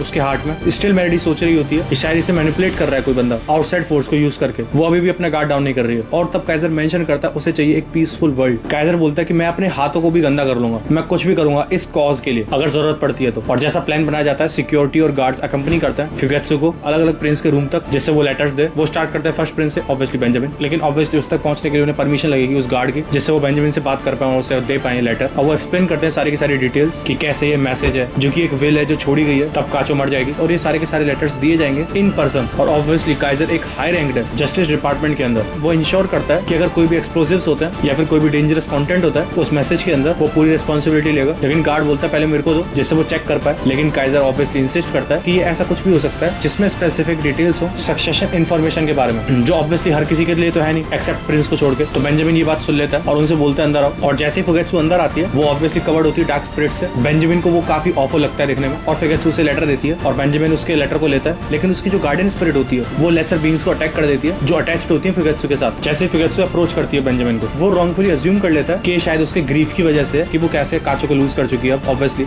मर चुकी है भाई वो, और ये शायद अनअवेयर है उस चीज के बारे में, ऐसा बेंजामिन सोच रहा होता है। लेकिन बेंजामिन ये भी प्रेडिक्ट कर देता है कि इसके भी 10 ही दिन बचे हैं भाई बस। और तब बेंजामिन पूरा लेटर पढ़ लेता है और उसे लगता है कि कुछ तो स्पेशल है नहीं इसमें। बेंजामिन मूस के बारे में पूछता है और क्या जस्टिस डिपार्टमेंट ने उसे ढूंढ लिया है और कोई पॉइंट नहीं अगर तुम ट्राई कर रहे हो सारे के सारे प्रिंस के एरियाज को चेक करने का, क्योंकि वो तो रैप अप हो जाएगा कोर्ट और ट्रायल्स के अंदर। और बेंजामिन अभी विलिंग नहीं है कि वो सब्जेक्ट करे हर किसी को मार्शल लॉ के अंडर, समझ रहे हो। फिर काइजर को रियलाइज हो जाता है कि कुछ ज्यादा ही डेंजरस है भाई ये बंदा। भाई वो बंदा कंसिडर कर रहा है मार्शल लॉ को यूज करने का, अभी बोला वो विलिंग नहीं है लेकिन कंसिडर किया है उसने सिर्फ एक बंदे को ढूंढने के लिए। और मार्शल लॉ एक ऐसी चीज है वो जो तभी यूज होता है तब कोई नेशनल लेवल पे कुछ चीज हो रही हो, और बासमी को वहाँ पे होता नहीं है। और टोबेपा और टाइसन एक्सेप्ट करते हैं लेटर्स को बिना किसी प्रॉब्लम के। अब ऑब्वियसली एक ही प्रिंस बचा है, लूजरूस खुद, जो बंदा इतना आलस का मारा हुआ है वो ऐसी पड़ा हुआ है काउच पे एक तरीके से और पीछे हाथ कर दे ला भाई दे दो जो भी है। फिर वो रिसीव करता है फिगेत्सो से लेटर वो, और काइजर ऑब्वियसली एकदम स्ट्रेट फेस बना के खड़ा हुआ है और उसके जो गार्ड्स होते हैं वो भी एकदम सीधे खड़े होते हैं। अब उन दोनों गार्ड्स में से तुम शायद एक बंदे को रिकॉग्नाइज कर लो, वही बाशो जिसने कुरापेका के साथ काम किया था नोस्ट्राडे फैमिली में यॉर्क न्यू आर्क के अंदर। फिर लूजरूस पूछता है कि फिगेत्सो को पता था इन लेटर्स के बारे में और बोलता है ऑब्वियसली सारे डिफरेंट है तो इस बंदी को नहीं पता होगा इसके बारे में कंटेंट क्या है। और अलग जो दूसरे प्रिंस थे उसे ऐसा लगता है कि उसका लेटर रिलेटेड है सक्सेशन कॉन्टेस्ट को लेकर, तो लूजरूस वो लेटर देता है ब्यूरो को, जो ऑब्वियसली काइजर की इंटेंशन नहीं थी स्टार्टिंग से। फिर छोटा सा फ्लैशबैक दिखाया जाता है जिसमें काइजर बोलता है कि जस्टिस ब्यूरो क्रिटिकल इन्फॉर्मेशन को अपने डिपार्टमेंट में सेफ रखता है जिससे कोई भी कॉन्फ्लिक्ट ना हो अमंग प्रिंसेस, और ये उनमें से एक इन्फॉर्मेशन है जो उसने अलाउ करी कि वो लीक हो लूजरूस के पास। मेलेडी तुरंत सोचने लगती है क्या वो चीज काचो को पता थी, लेकिन ऑब्वियसली अब उसका पॉइंट नहीं कुछ, ये इन्फॉर्मेशन अनश्योर कर देगी उन्हें और वो ढूंढने लगेंगे उसका कॉज क्या है। फिर हमें प्रेजेंट दिखाया जाता है वो जो लेटर दिया गया है लूजरूस को वो ये था कि काचो को चाहिए कि श्राइडनिक थ्रोन से बहुत दूर रहे जितना पॉसिबल हो उतना। फिर लूजरूस सोचने लगता है कि काचो का डाइंग मैसेज एक दूसरे प्रिंस को मारना क्यों होगा रेदर देन उसकी बहन फिगेत्सो को बचाने में, क्योंकि उसकी बहन को बचाना तो ऑब्वियसली उसके लिए मोर इंपॉर्टेंट है। लेकिन ऑब्वियसली ये चीज लूजरूस के अंदर बहुत ज्यादा डाउट क्रिएट कर देती है और वो इंटेंड करता है कि वो सारी की सारी सिचुएशन को अच्छे से वॉच करे। और जैसे अब सारी चीजें बहुत स्मूथली चल रही हैं, काइजर पूछता है फिगेत्सो से कि क्या उसे रेस्ट करना है, और ऑब्वियसली भी काइजर का कनेक्शन है मेलेडी के साथ। बाशो ऑफर करता है हेल्प उन स्मेल स्पिरिट्स के अगेंस्ट जो फिगेत्सो को प्लेग कर रही है। ऑब्वियसली ये नहीं है वो सारे टाइम के लिए उन्हें हटा देगा, एक छोटे टाइम पीरियड के लिए वो उसे एक चार्म देता है जिससे वो दूर रहेंगे। और अपना टास्क पूरा करने के बाद वो सोचने लगता है कि अब सारा का सारा भार अब मेलेडी पर ही है, अदरवाइज अब फिगेत्सो सर्वाइव नहीं कर पाएगी। और इन सारी बातों के बाद कि कैसे लूजरूस प्रॉब्लम है, काचो सडनली ये सोचने लगती है कि उन्हें एक और प्लान ढूंढना पड़ेगा, क्या पता ये उसका फॉल्ट ना हो कि फिगेत्सो वर्स पे वर्स होती जा रही है। ऑब्वियसली भाई तुम उसे टपका दो, अब उस बंदे ने कुछ किया ना हो वैसे ही, तो उसके लिए भी तुम्हें एक प्लान बनाना पड़ेगा। और ऑब्वियसली अब मेलेडी मूव नहीं कर सकती है, तब वो यूज करिए अपना इंस्ट्रूमेंट अपने टारगेट्स को कंट्रोल करने के लिए। और अब जो दूसरी प्रॉब्लम है ना वो है कि हगेनबर्ग को उसका लेटर नहीं मिला अभी, क्योंकि उसके कमरे से काफी तेज नॉइज आ रही थी जो ये इंडिकेट कर रहा था कि उसका जो गार्डियन नैन बीस्ट है उसकी वॉइस हो शायद, जिससे वो कोलैप्स हो जाता है। अनलेस वो किया गया हो एज अ डिस्ट्रैक्शन किसी और चीज की वजह से, चाहे कुछ भी उन्हें काचो का ये मैसेज उस तक पहुंचाना ही पड़ेगा जैसे वो बंदा उठेगा, क्योंकि उसका लेटर के अंदर बाकी के प्रिंसेस से हटके बॉम्ब शेल मतलब बहुत सारी इंफॉर्मेशन है रिगार्डिंग उस बंदे की फैमिली को लेकर और अदर प्रिंस को लेकर, और मोर इंपोर्टेंटली वो मेंशन करता है उसके बर्थ के बारे में। और ये चैप्टर स्टार्ट होता है जो 11th डे है, वही ब्लैक वेल पर 11th डे हो चुका है, उसकी मॉर्निंग से स्टार्ट होता है। और हम देखते हैं बाल्सामिको को, वो जा रहा होता है असैसिनेशन करने के लिए, उसे पूरी नॉलेज है हेल्सबर्ग की नैन एबिलिटी के बारे में। उसकी नैन एबिलिटी उसकी एलाइज को बूस्ट करती है और उसकी मदद से वो बंदा लिटरली ट्रेड कर सकता है सोल की अपने एलाइज के साथ एक एरो से। और ऑब्वियसली उसके एलाइज अब आसपास में नहीं है उसके इस ट्रायल की वजह से, या फिर वो पेट्रोल ड्यूटी में घूम रहे थे उधर उसके गार्ड, और अभी हाइनबर्ग बहुत ज्यादा वल्नरेबल है। और फिर हमें पता चलता है कि जो TSK-17 है वो एकदम क्लोज रेंज में काम करती है, क्योंकि ऑब्वियसली वो डिस्पर्स होती है एयर के अंदर, जो मैंने प्रेडिक्ट भी किया था लास्ट चैप्टर के अंदर। और बाल्सामिको इस चीज को कंसिडर कर रहा होता है कि अगर आसपास में और लोग भी रहेंगे तो ये ड्रग उन्हें भी अफेक्ट करेगा, लेकिन अगर कोई अफेक्ट हो भी जाता है तब भी ठीक है, क्योंकि Benjamin at the end of the day martial law लाने वाला है और मोस्ट पीपल उससे सेपरेट हो जाएंगे और क्वारंटीन हो जाएंगे। अब ऑब्वियसली ये सारी हाइपोथेसिस उसके दिमाग में चल रही है। और एक और गार्ड विक्ट जो बेंजामिन के अंडर काम कर रहा है, लेकिन उसे असाइन कर रखा है हैनबर्ग के अंडर, मतलब बेसिकली है वो बेंजामिन का गार्ड, और वो फॉलो कर रहा है बाल्सामिको को। और वो बंदा हैंड साइन से कन्वे करता है उसे कि उन्हें पता है हैनबर्ग की ट्रू एबिलिटी है क्या। और तब वो ये चीज बोल रहा होता है, हाइनबर्ग एरो प्रिपेयर कर रहा होता है जिससे वो फायर कर सके उसे, जिससे वो स्वैप कर सकता है सोल्स को बॉडी को किसी और के साथ, मतलब उसकी सोल किसी और की बॉडी में चली जाएगी, किसी और की बॉडी की जो सोल है वो उसकी बॉडी में आ जाएगी बेसिकली। और वो जो रंबलिंग साउंड सी आई थी ना एक साथ लास्ट चैप्टर के अंदर, वो इस चैप्टर में एक्सप्लेन करी जाती है कि वो आ कहां से रही थी, हुआ क्या था। वो था कि एक नैन एबिलिटी एक्टिवेट करी गई है। अब देखो हैगेनबर्ग ट्रेजेक्टरी को कंट्रोल कंट्रोल कर सकता है प्रॉपर एरो की, और इनफैक्ट वो बंदा कंपनसेट कर सकता है अगर कोई भी मार्जिन ऑफ एरर हो जाता है तो। और हिंडबर्ग एम करता है जहां पे बेल्सामी खड़ा होता है और बेंजामिन क्वेश्चन कर रहा होता है इतनी देर क्या लग रही है ना कि बेल्सामी को कहाँ है, उसने ट्रायल परफॉर्म किया नहीं किया, क्या हो रहा है, लेकिन उसे पोस्टपोन कर दिया जाता है दोनों पार्टी के द्वारा। और वो सामने से और टाइम की डिमांड रखता है कि मेरे को भाई अभी और टाइम चाहिए, मेरी हेल्थ बहुत खराब है। अब ये सेम चीज बेंजामिन ने पहले भी सुनी है, तब फ्यूगेट्सु ने ट्राई कर रहा था एक लेटर को डिलीवर करने के लिए, और अब यहीं से ये चैप्टर एकदम मैस होने वाला है। तो भाई मैं पहले से ही बता रहा हूँ, नथिंग टू बी अशेम्ड। मेरी ये वीडियो तुम 2 बार देख लेना, 4 बार देख लेना, ये तुम्हारे लिए क्लास है प्रॉपर, ठीक है। ये स्टडी मटेरियल है तुम्हारा। बेंजामिन के जो बंदे होते हैं वहां पे वो रिपोर्ट करते हैं कि इक्विपमेंट फेल कर चुका है। अब ऑब्वियसली वो उनके बीच का एक कोड था कि उन्होंने हग्गा मचा दिया है और वो लोग नहीं मार पाए जैसा उन्होंने प्लान किया था उस हिसाब से, और तभी वो सोच रहा होता है कि कहीं म्यूचुअल अटैक तो नहीं हुआ है सामने से, और इसीलिए वो जो ट्रायल की डेट होती है उसे और पुश कर दिया जाता है दोनों साइड के द्वारा। तो तब बाल्सामिको पहुंचता है वहां पर और वो रिक्वेस्ट कर रहा होता है कि मेरे को प्रिंस बेंजामिन से बात करनी है फोन पर। अब यहाँ से चीजें और थोड़ी ट्रिकी हो जाएंगी। बाल्सामिको से बात कर रहा होता है बेंजामिन, और वो ना बहुत ही केयरफुल होता है कि सामने वाला बंदा जो है मेरे को सारी बातें पता है, कि बेंजामिन के दिमाग में वो डर है कि कहीं सामने वाला मैनिपुलेट तो नहीं हो चुका है इसलिए। और हमारा जो हैंगबर्ड था वो पास आउट हो चुका था जैसे उसने वो एरो शूट किया था ना, जो मैंने अभी थोड़ी देर पहले बताया, उसने एक एरो शूट किया था, वो उसे शूट करते ही बेहोश हो गया था, और उसकी बॉडी के आसपास बहुत सारे फॉलोअर्स हैं। तो अभी इन्हें समझ में नहीं आ रहा कि किसकी बॉडी में किसकी सोल है, समझ रहे हो। तो बेंजामिन ये इंश्योर करने के लिए कि जो बाल्सामिको उससे कॉल पे बात कर रहा है वो वही है या फिर कोई और है, कोई डिस्गाइज तो नहीं है, कहीं सोल तो स्वैप नहीं हो चुकी है। बेंजामिन बोलता है कि मैं तुम्हें पोस्ट पे वापस आने नहीं दूंगा अंटिल तुम अपने असैसिनेशन को कंप्लीट नहीं कर देते, और अगर वो फेल कर जाता है इस असैसिनेशन में, बेंजामिन इनेक्ट कर देगा मार्शल लॉ को, जिससे कोई और सांप, मतलब बेसिकली जैसा सांप इसने भेजा है ना दूसरे के पास, ऐसा कोई और सांप उसके पास आके उसे ना डस ले, इसलिए वो मार्शल लॉ लगा देगा तुरंत। देख रहे हो कितना शातिर है, मतलब he is muscle with brain. और बेंजामिन काफी ज्यादा कॉशियस है एट दिस पॉइंट, लिटरली एक एक कदम फूक फूक के रख रहा है वो, और उसे पता है जो इन्फॉर्मेशन उसने बाल्सामिको के पास छोड़ी है वो बहुत ज्यादा हैवी है। अगर उसका फ्लो इधर उधर होता है तो सारे लोग उसकी गर्दन पकड़ेंगे, और अगर बाल्सामिको हैंगबर्ग होता, मतलब उसकी सोल स्वैप हो जाती और हैंगबर्ग उसकी बॉडी में होता, तो तुम खुद सोचो वो प्लॉट कर रहा है अपनी ही बॉडी को मारने के लिए, जिससे वो ट्रिक कर सके अपने फेलो प्रिंस को। ये कुछ ज्यादा खिचड़ी सुनाई नहीं दे रही है अब तुम्हें। और एक पैनल में तो ऐसा लगता है कि बाल्सामिको बहुत ज्यादा ही कॉन्फिडेंट है कि ले भाई अभी मार के आता हूं मैं हैंगबर्ग को, और फिर बेंजामिन भी उस पर काफी ट्रस्ट दिखाता है, और यही मिस्टेक हो सकती है उसकी। तुम खुद सोचो ना, इतनी सारी तो नैन एबिलिटीज है यहाँ पे, इतने सारे नैन बीस्ट घूम रहे हैं, तो सब मिक्सअप हो चुका है। और अगर मैं बेंजामिन की साइड की बात करूं, उसे एक और लेटर मिलता है जैसे उसे पहले मिला था, और हमें पता चलता है कि उसके गार्ड इतने ज्यादा एक्स्ट्रा कॉशियस क्यों रहते हैं, तब फिगर से उसके साथ आ रहा था ना। और फिर हमें एक छोटी सी कन्वर्सेशन दिखाई जाती है एक क्वीन के बीच में और उस हैंगबर्ग के बीच में। उस क्वीन का इंटेंशन ये है कि वो उसे बैकअप देगी, जो काइंड ऑफ उसकी तरफ इशारा कर रहा है कि वो स्विच कर चुका है बॉडी को, और उसकी इस स्विचिंग बॉडीज को वो बैकअप करेगी। और ये क्वीन सेकंड वाली क्वीन नहीं है, ये उसकी मदर नहीं है, इसीलिए उसे कॉल करके बताने की जरूरत पड़ रही है कि मैं तुम्हें बैक करूंगी। उसकी मदर तो ऑब्वियसली उसे बैकअप करेगी ना। और पता है तुम्हें कौन सी क्वीन है? सी इज फर्स्ट क्वीन। हाँ, ये वही क्वीन है जिसके बेटे हैं बेंजामिन और श्राइडनिक, यही है वो। और ये मदद करना चाह रही है और बैकअप करना चाह रही है हैंगबर्ग को। ऐसा नहीं लगा एकदम बॉम्ब सा गिर गया उस स्टोरी के अंदर कि क्या हो गया एक साथ? भाई लिटरली इस छोटी सी चीज ने, तुम्हें छोटी सी लग रही होगी शायद, इस छोटी सी चीज ने रप्चर कर दिया है पूरे के पूरे सक्सेशन कॉन्टेस्ट को, पूरी हायरार्की ही ऊपर नीचे से हिला के रख दिया। और भाई ये चीज बेंजामिन के लेटर में लिखी हुई है, और तुम्हें याद है उसने ऐसे प्रिटेंड किया था ना कि कोई इंपॉर्टेंट चीज तो है नहीं मेरे लिए लेटर। तो इस लेटर की इन्फॉर्मेशन से अब हमें ये तो पता चल गया कि फर्क पड़ता था उसे, बेंजामिन को काफी फर्क पड़ता था इस इन्फॉर्मेशन से, लेकिन वो बस इस इन्फॉर्मेशन को लीक नहीं होने देना चाहता था, इसलिए उसने ऐसे रिएक्ट किया था उस लेटर को पढ़ के। अब हाँ, ये काचो का लेटर है, माइट बी रूमर हो सकता है, लेकिन इतना हल्के में थोड़ी लिया जा सकता है भाई ये चीज। और उसे मतलब बेंजामिन को ये चीज और भी ज्यादा बॉदर इसलिए कर रही है कि ये इन्फॉर्मेशन काचो को पता चली, उसकी टीम को नहीं। फिर हम देखते हैं बाकी के जो प्रिंस थे उनका रिएक्शन उस लेटर को लेकर, और उनके रिएक्शन को देख के हमें क्लियरली पता चल रहा है कि उनके पास भी कुछ ना कुछ इन्फॉर्मेशन आई है। लेकिन स्टिल 4th और 13th प्रिंस ने रिफ्यूज ही कर दिया था कि हमें पढ़ना ही नहीं है या फिर हमें रिसीव ही नहीं करना है जो लेटर उनके लिए था। हाँ, श्राइडनिक ने उसे देखने से भी मना कर दिया था कि हाँ भाई मेरे को दे जाओ। अब लेकिन इस चीज के अराउंड हम एक थ्योरी बना सकते हैं कि उस बंदे ने नैन एबिलिटी यूज कर ली होगी उसे रीड करने के लिए, बहुत स्पीड से जल्दी से उसने पढ़ लिया होगा वो, और उसकी इन्फॉर्मेशन शायद और भी ज्यादा इंटेंस थी, इसलिए उसने अपने बंदों से बोला कि इस पेपर को फेंक के मारो, हमें जरूरत नहीं है, क्योंकि उसे इन्फो मिल चुकी थी अपनी नैन एबिलिटी यूज करके। Now this is a theory basically. अब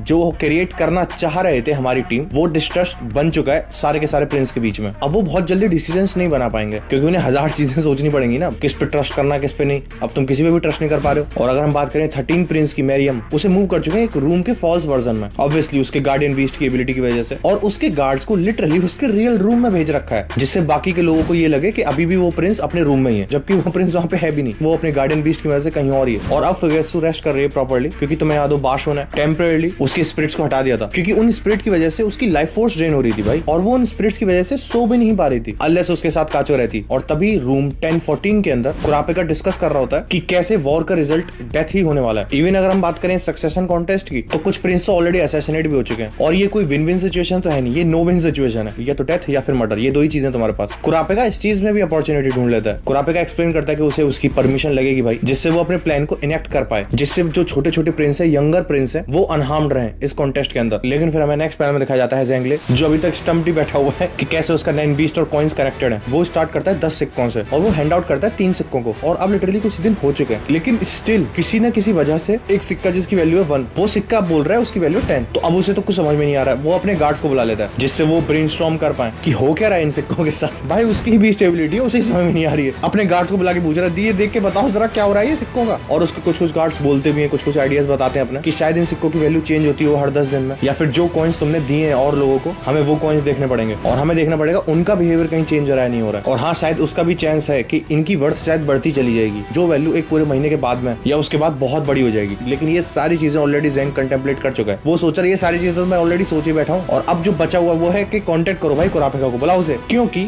सुनना ध्यान से क्या बोलता है ये, कुरापिका ही वो बंदा है जो बहुत ज्यादा इन्फॉर्म्ड और एक्सपीरियंस्ड है अननोन नैन एबिलिटीज में। इसका मतलब ये हुआ चाहे वो एबिलिटी कुरापिका को भी ना पता हो, उसके बावजूद वो बंदा बहुत ज्यादा एक्सपीरियंस और इन्फॉर्म्ड है। हमारा कुरापिका, दैट्स हाउ यू नो उसकी वैल्यू और उसकी वर्थ कितनी ज्यादा है। खैर अब वापस जाते हैं हम उस मिस्टीरियस कन्फ्रंटेशन पर, बल्सामिको और हाइनबर्ग पर, और काइजर डिस्कस कर रहा होता है एक कॉलीग के साथ कि कैसे हाइनबर्ग की एबिलिटी मैस फेनिंग करती है, लेकिन जो बंदे उसकी एबिलिटी से अफेक्ट होते हैं वो नॉर्मल हो जाते हैं कुछ टाइम बाद ही। लेकिन जो अनयूजुअल चीज है वो ये है कि एक तो उसके 10 फॉलोअर्स ट्रक हो रहे हैं, कोई और ही बंदा, चाहे वो बंदा उस प्लेस पर उस सेम टाइम पर मौजूद हो या ना हो, वो बंदा भी उसकी एबिलिटी से इफेक्ट हो रहा है। और चाहे काइजर कितना भी सोच ले कि ये कोई कंसर्न वाली बात नहीं है, ये शायद बहुत बड़ी चीज हो सकती है उसकी एबिलिटी के बारे में, तो काइजर पूछने लगता है उस पर्सन के बारे में और उसकी लोकेशन के बारे में, एक सर्टेन बंदा जिसका नाम है वारियो बे। और प्लान के अकॉर्डिंग ही काइजर इंटरव्यू करता है वारियो को, जिससे वो और भी डिटेल्स निकाल पाए उससे। लेकिन उसे शांत करने के लिए, उसे रिलैक्स करने के लिए वो उसे पावर्स के बारे में भी बताता है। हाँ, वही पावर्स जिसे हम नैन यूसेज बोलते हैं, और कैसे अगर तुम इस पर्टिकुलर शिप को, जिस शिप में ये सारे के सारे लोग अभी बोर्ड है, अगर इस शिप को तुम छोड़ते हो, वो ट्रिगर होता है एज अ रेस्पॉन्स अगर कोई नॉर्मल बंदा लीव कर रहा है, और अगर कोई रॉयल लीव कर रहा है, स्टेट ऑफ डेथ। और काइजर ऑफर करता है एग्रीमेंट हाइनबर्ग के साथ, सेम जैसे टुपेपा और ज़ेंग ने किया है। मतलब ऑब्वियसली तब तक काइजर फिगर्स को प्रोटेक्ट कर पाएगा। और वॉरियो ने अपने हाथ पे एक सिंबल दिखाता है जो कि उसका प्रूफ है कि वो एलाई है हाइनबर्ग के साथ, और उसके नैन के साथ भी कनेक्टेड है वो। और वो उसके बाद एक और चीज रिवील करता है, एंड वो क्या रिवील करता है कि हाइनबर्ग बहुत जल्दी मरने वाला है।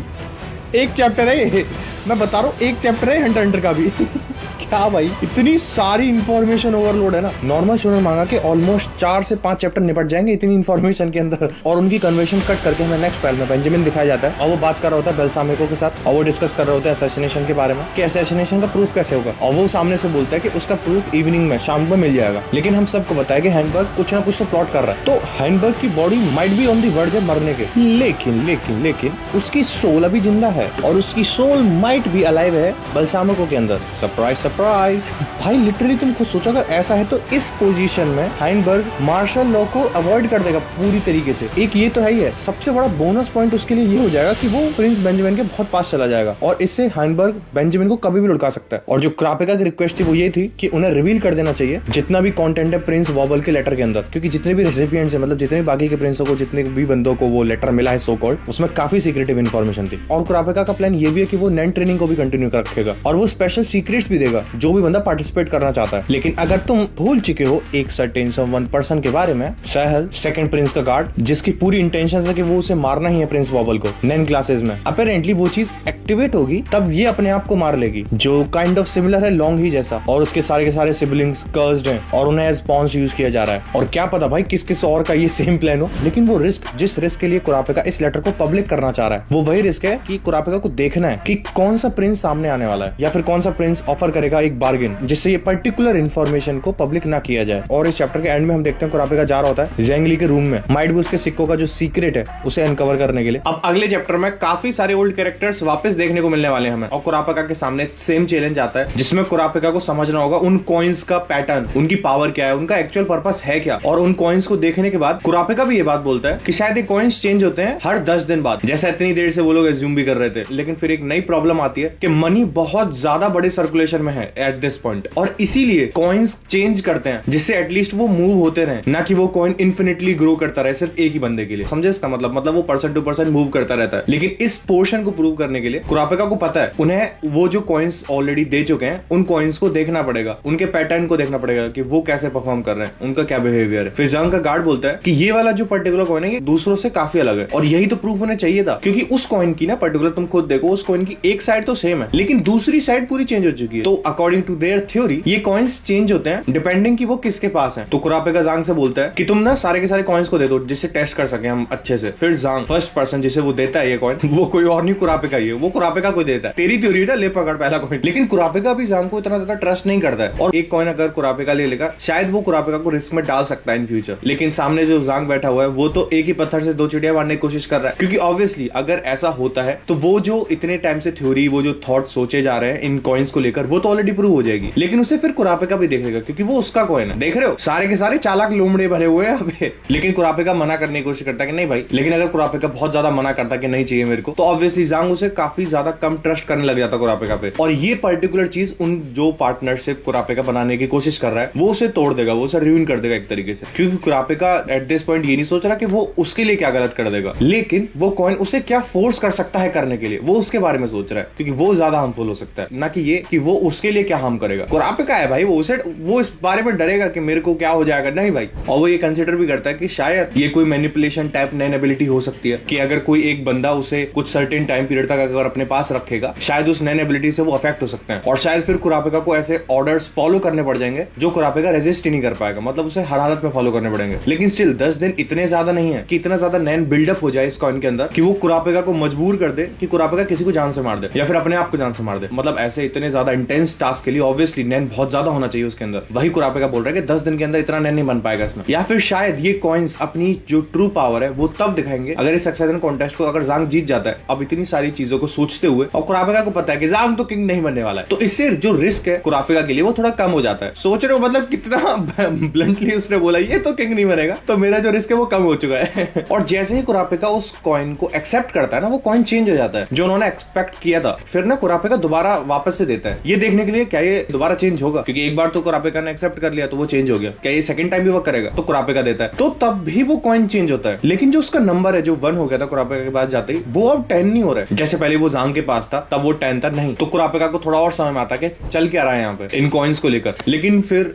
कुरापेका सोचता है नहीं, मेरे को जो हाइपोथेसिस मेरे दिमाग में चल रही है वो मैं जांग को तो नहीं बताने वाला, वो भी एक ऐसी जगह में जहाँ पे काफी सारे लोग ऑलरेडी खड़े हुए हैं। और फिर जांग बोलता है कि वो काफी ज्यादा श्योर है कि उसकी एबिलिटी प्रिंस बेंजामिन को हर्ट नहीं कर सकती है, तो ऑब्वियसली तुम डिटेल में जा सकते हो। लेकिन जो भी जांग बोल रहा है वो सारी चीजें एक तरीके से गलत है, वो कुरापेका को मिस डायरेक्शन करने की कोशिश कर रहा है, उसके अंदर कुछ हिडन मैसेज है दोस्तों। और ये एक ऐसी चीजें बोल रहा है ना जांग कि उन्हें सिर्फ कुरापेका ही समझ पाएगा, क्योंकि जैसे ही जांग ने बोला ना कि ये फर्स्ट प्रिंस को डेंजर नहीं कर सकता, उसका मतलब है कि कुरापेका को रखनी पड़ेगी सारी की सारी इंफॉर्मेशन जो भी कुछ उसके अंदर सीक्रेट हो। फिर कुरापेका सोचने लगता है, जो अभी तक वो सोच रहा था ना कि शायद उसका वो मैनिपुलेशन यूजर हो सकता है वो, फिर कुरापेका सोचता है कि जो जांग का गार्डियन बीस्ट है वो शायद यूज करता है कॉन्जरिंग, शायद इसीलिए ये कॉइन्स को इतने ज्यादा लंबे पीरियड ऑफ टाइम के लिए हमें रखना पड़ेगा जिससे वो बिल्डअप कर पाए एक सही अमाउंट ऑफ नैन। फिर कुरापेका काफी मैथमेटिकल कैलकुलेशन करता है जो तुम्हारे एकदम ब्रेन फ्यूज कर देगा उसे मैं थोड़ा स्किप करके थोड़ा समराइज करने की कोशिश करता हूँ। कुरापेका बोलता है कि 6 महीने बाद जो जांग के कॉइन्स हैं उनके अंदर इतनी ज्यादा पावर आ जाएगी जिससे जांग अपनी नैन पावर को अनलॉक कर सकता है नेचुरल वे में। मतलब कि जो फोर्स्ड ओपनिंग करी थी ना, तो मैं याद हो किलवा और गोन ने, ऐसा कुछ नहीं होगा, वो एकदम पेनलेस तरीके से नेचुरली होगा जिससे ये बंदा एक्वायर कर पाएगा नैन को, एज लॉन्ग एज जांग थोड़ा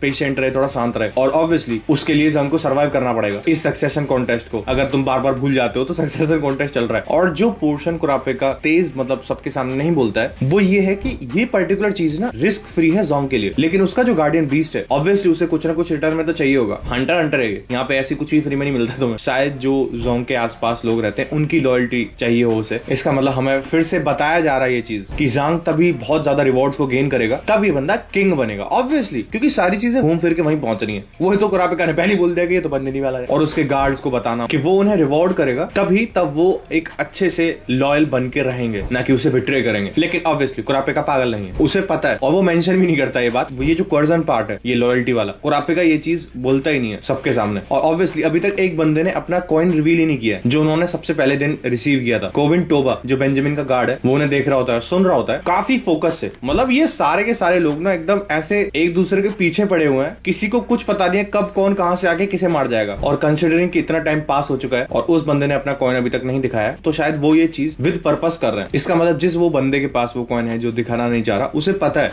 कि उसका मतलब क्या है, लेकिन वो जांग को भी अंधेरे में रखने की कोशिश कर रहे हैं कि इसे भी ना पता चल जाए कि जांग का जो फुल एक्सटेंट है उसके नैन बीस्ट का वो कितना पावरफुल है। तो वो और कौन होगा? ऑब्वियसली वो किसी और प्रिंस के लिए काम कर रहा होगा। मतलब वो क्लियरली बोलता है कि ये जो गार्डियन बीस्ट है उसे जरूरत पड़ेगी लॉयल्टी की, और कुरापेगा को लगता है हमारा ये टोबा है, इसी के पास है वो कॉइन, और वो जानबूझ के सीक्रेट रख रहा है जंगली से। अब ऑब्वियसली कुरापेगा की इन्फॉर्मेशन अबाउट नैन ये प्राइस के साथ आती है, और वो प्राइस क्या बोलता है कुरापेगा कि अब तुम्हें प्रोटेक्शन में रखना होगा प्रिंस वॉबल को। फिर कुरापेगा नोट करता है कि ये जो बेंजामिन है उस बंदे को सबसे ज्यादा बेनिफिट होगा, जितना भी ज्यादा डिस्प्यूट होगा बाकियों के अंदर उसे उस डिस्प्यूट से सबसे ज्यादा बेनिफिट है। जितने ज्यादा माफिया मेंबर्स लड़ेंगे बेंजामिन का फायदा, क्योंकि यही चीज बेंजामिन को अलाउ करेगी कि वो स्पेशल मार्शल लॉ फोर्स कर पाए। और अगर ऐसा हो जाता है ये चीज सारे के सारे प्रिंस को एक हाउस अरेस्ट में डाल देगा। फिर वो डिसाइड करता है कि वो रुकेगा रूम 1014 के अंदर, और पता है रूम 1014 में रुकने की वजह से और इवन रूम 1003 में मूव करने के लिए तुम्हें उसकी कॉस्ट पे करनी पड़ेगी। कुरापेगा और ज्यादा मेंटल स्ट्रेस में चला जाता है कि अब क्या होगा, अब क्या करें। कुरापेगा को अपने इंट्यूशंस को ही यूज करना पड़ेगा जिससे कुरापेगा नेविगेट कर पाए इस पूरी सिचुएशन के ऊपर। फिर हमें दूसरी जगह दिखाई जाती है, चीटो और उसकी पूरी टीम हेलबर्ग को लेके जा रही होती है, और चीटो ऑर्डर करती है एक ब्लड टेस्ट सीटी स्कैन हेलबर्ग के ऊपर। अब अगर तुम भूल गए हो तो हेलबर्ग अभी करंटली पजेस करता है बाल्समिस्को की बॉडी, और उसे चाहिए कि उसकी मदर रिफ्यूज कर दे ऑटोप्सी को, जिसकी वजह से उसकी ये डेथ इसे ऐसे एक्सप्लेन किया जा सकता है कि ये ऑर्गन फेलियर की वजह से खत्म हुआ है। फिर हेलबर्ग ये डिटरमिन करता है कि सिर्फ एक ही सोल रह सकती है एक बॉडी के अंदर एक पॉइंट ऑफ टाइम पर, और उस सोल को प्रायोरिटी दी जाती है जिसने उसकी एबिलिटी एक्टिवेट करी है। अगर तुम भूल गए हो तो इसकी एबिलिटी है ना फोर्स सोल एक्सचेंज, जहां पे सोल एक स्वैप हो जाती है जहां भी उसके एरो का टारगेट होगा, और तब दो बॉडीज होती हैं, तो सिर्फ और सिर्फ एक ही ब्रेन अवेक हो सकता है, मतलब एक ही ब्रेन जग सकता है एक टाइम पर। लेकिन डेथ अभी प्रॉपर्ली डिफाइन नहीं हुई है। ये रीजनेबल इनफ है कि हम ये अज्यूम कर सकते हैं कि बॉडी को और माइंड को दोनों चीजों को मरना पड़ेगा जिससे तुम उस बंदे को कॉन्टेस्ट से हटा पाओ। अगर तुम बॉडी को मार दोगे माइंड जिंदा है, माइंड को मार दोगे बॉडी जिंदा है, समझ रहे हो ना एक रिलेशन। तो अगर एक बॉडी उसकी साइड से मर जाती है तो जो विक्टिम का माइंड है वो उसकी बॉडी में वापस चला जाएगा, लेकिन ऑब्वियसली प्रायोरिटी किसे दी जाएगी? विक्टिम के माइंड को, क्योंकि एबिलिटी वहां से चली है। इसका मतलब अगर इसकी बॉडी मर जाती है बेल्समिक वापस आ जाएगा और हेलबर्ग की सोल को फोर्सिबली खत्म होना पड़ेगा, और इसी चीज को अवॉइड करने के लिए वो एक सेडेटिव लेता है जिससे वो एटलीस्ट 10 घंटे तक अपने आप को मेंटेन रख पाए कंट्रोल के अंदर। फिर हेलबर्ग की बॉडी हॉस्पिटल में आती है, और उसकी बॉडी देख के ही तुम्हें लग रहा होगा कि ये तो भाई गयो ये तो गयो।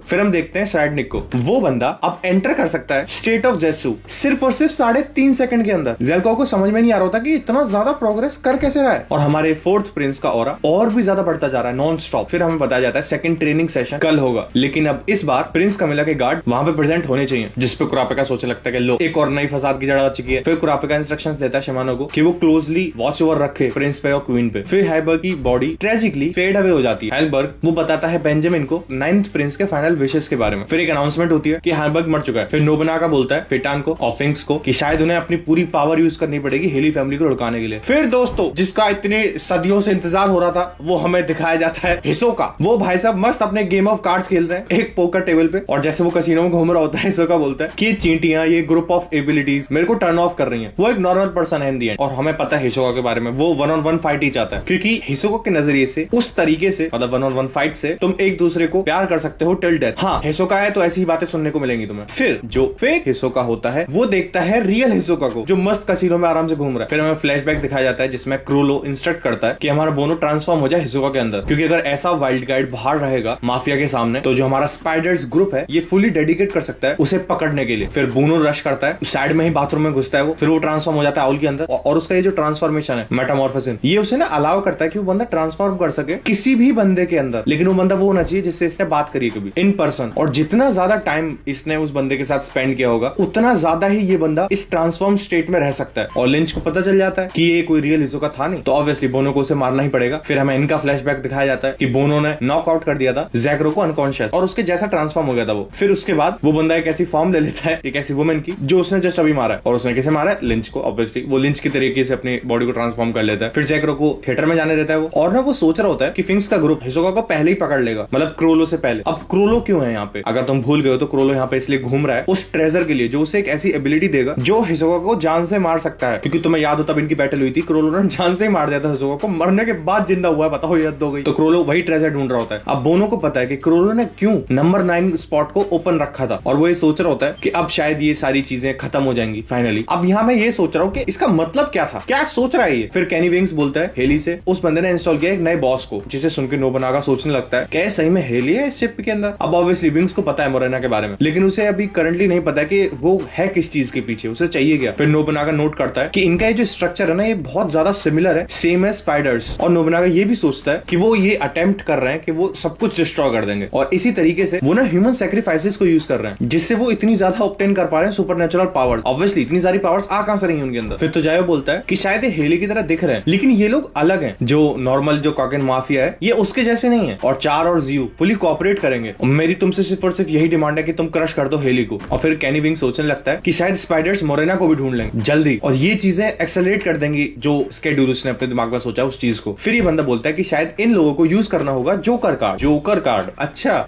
जोकर कार्ड, जो देखने से ऐसा लग रहा है कि कैनी विंग शायद मोरेना के साथ काम कर रहा है, लेकिन ऑब्वियसली एट दिस पॉइंट हमें नहीं पता है, हम श्योरिटी के साथ नहीं कह सकते। और हमारा डॉगमैन जो लेवल 62 पर है, मोरेना चाहती है कि वो कुछ ढूंढे जिसका कुछ पर्टिकुलर इंटरेस्ट हो, एक ऐसे बंदे को ढूंढे, जो कि ऑब्वियसली डॉगमैन हमारा बहुत इजीली कर सकता है अपनी न्यू एबिलिटी को यूज करके। और हमारे जो प्रोसेस हो रहे हैं ऑलरेडी उसमें टेविलारिस, डेमान और कोरोल ये सारे लेवल 51 को रीच कर चुके हैं, क्योंकि वो लोग एकदम हाइपर चार्ज्ड है कि उन्हें रिवेंज लेना है हेनरिक का। फिर टोजायो गाइड करता है नोबुनागा के ग्रुप को कि वो लोग इनर लेयर्स में जा पाए इस बड़ी ब्लैक व्हेल के अंदर। फिर स्पाइडर्स डिटरमिन करता है कि शायद हेली ना यूज कर रही है वेस्ट ट्रीटमेंट एरिया को एज देयर किलिंग ग्राउंड। फिर नोबुनागा डिसाइड करता है कि हमें वापस जाना चाहिए, क्योंकि वो वार्निंग देता है फिंग्स ऑफ फेटान को युकोटानी के बारे में। अब उसके बारे में क्या, उसकी नैन एबिलिटी के बारे में। फिर हम देखते हैं हेनरी के ट्रांसमीटर को, और वो ना अपनी ओरिजिनल स्टेट में चला जाता है हेली हाइडआउट्स में। और जैसे उन्हें पता चलता है कि लिंच मर चुकी है, हेनरी प्रोवोक करता है जैक्रो को कि क्या हुआ है। और फिर जैक्रो नोटिस करता है कि अरे लिंच तो काफी ज्यादा काम थी जो उसका कैरेक्टर है नहीं। जैसी वो सिचुएशन उसके बाद गुजरती है, जिसपे हेनरिक सोचने लगता है शायद उस पर्टिकुलर टाइम पे कोई और एज अ लिंच तुम्हें दिख रहा होगा, मतलब वो ट्रांसफॉर्म कर गया होगा, जो कि हमें पता है वो कौन था।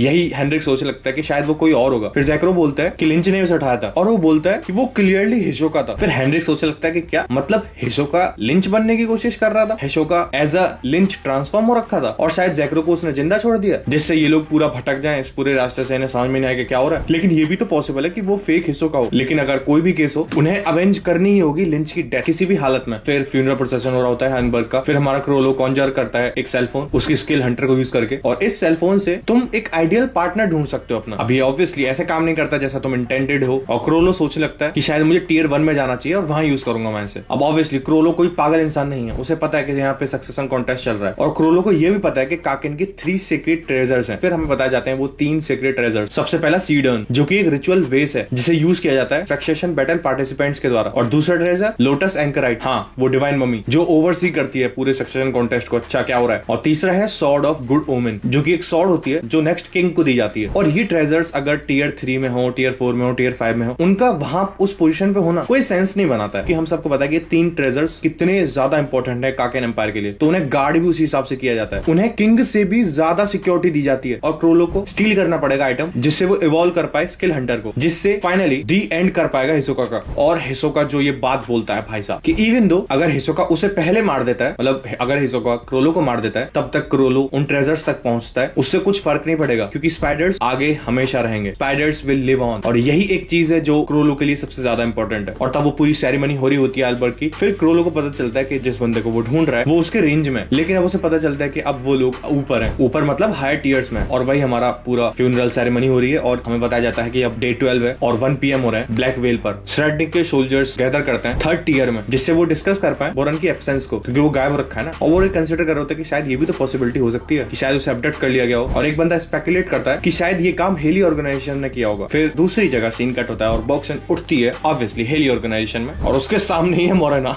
और मोरेना उससे बोलती है हाँ ये हेली हाइड आउट है, और वो सीधा बोलती है कि वो चाहती है बॉक्सन ज्वाइन करे हेली को। अब इसे होने में जितना ज्यादा टाइम लेगा ना, उतना ही ज्यादा रिस्क बढ़ता चला जाएगा दोनों साइड्स के लिए। फिर वो उसे ऑफर करती है एक कॉम्प्रोमाइज कि वो नेगोशिएशन कर सकते हैं, वो भी गेम के थ्रू। और मोरेना के हाथ में होते हैं 7 कार्ड और बॉक्सन के हाथ में होते हैं 5 कार्ड, और वो टर्न बाय टर्न एक दूसरे के कार्ड्स लेते हैं, और मोरेना को रेस्पॉन्ड करने होंगे वो सारे के सारे क्वेश्चंस जो भी उसके कार्ड्स में क्वेश्चन पूछा जा रहा है। फिर बॉक्सन अपने कार्ड्स को फ्लिप कर देती है, और उसे पता चलता है उसमें लिखा हुआ यस, नो और आर कार्ड। अभी आर कार्ड क्या है, ये आर कार्ड उसे अलाउ करता है कि वो एक कार्ड ले सकती है ग्रेवयार्ड में से, मतलब उसके पास 5 है ना, वो एक और कार्ड ऐड कर सकती है। और जो जोकर कार्ड है वो टर्न कर सकता है यस और नो को, और जो एक्स कार्ड है वो 0 रिस्पॉन्स, नॉट रिस्पॉन्डिंग वाला कार्ड है। और इसी तरीके से अगर तुम देख पा रहे होगे सारे के सारे कार्ड्स को, एक्स का कोई भी नेगेटिव कॉन्सिक्वेंस है ही नहीं, लेकिन जो बाकी के बचे हुए कार्ड्स हैं सारे के सारे, इसे उसके डिसीजन के साथ ही रहना होगा। तो अगर उसका लास्ट कार्ड यस होता है, उसे ज्वाइन ही करना पड़ेगा हेली ऑर्गेनाइजेशन को, कोई चॉइस नहीं उसके पास। और अगर नो आता है तो वो थोड़ा प्रेफरेबल है, लेकिन बॉक्सन बॉक्सन यही सोच रही होती है कि नहीं इतनी इजीली तो नहीं जाने देंगे। फिर वो सोच लगती है कि यस, नो और जोकर ये तीनों ही पॉइंटलेस हैं, तो उसे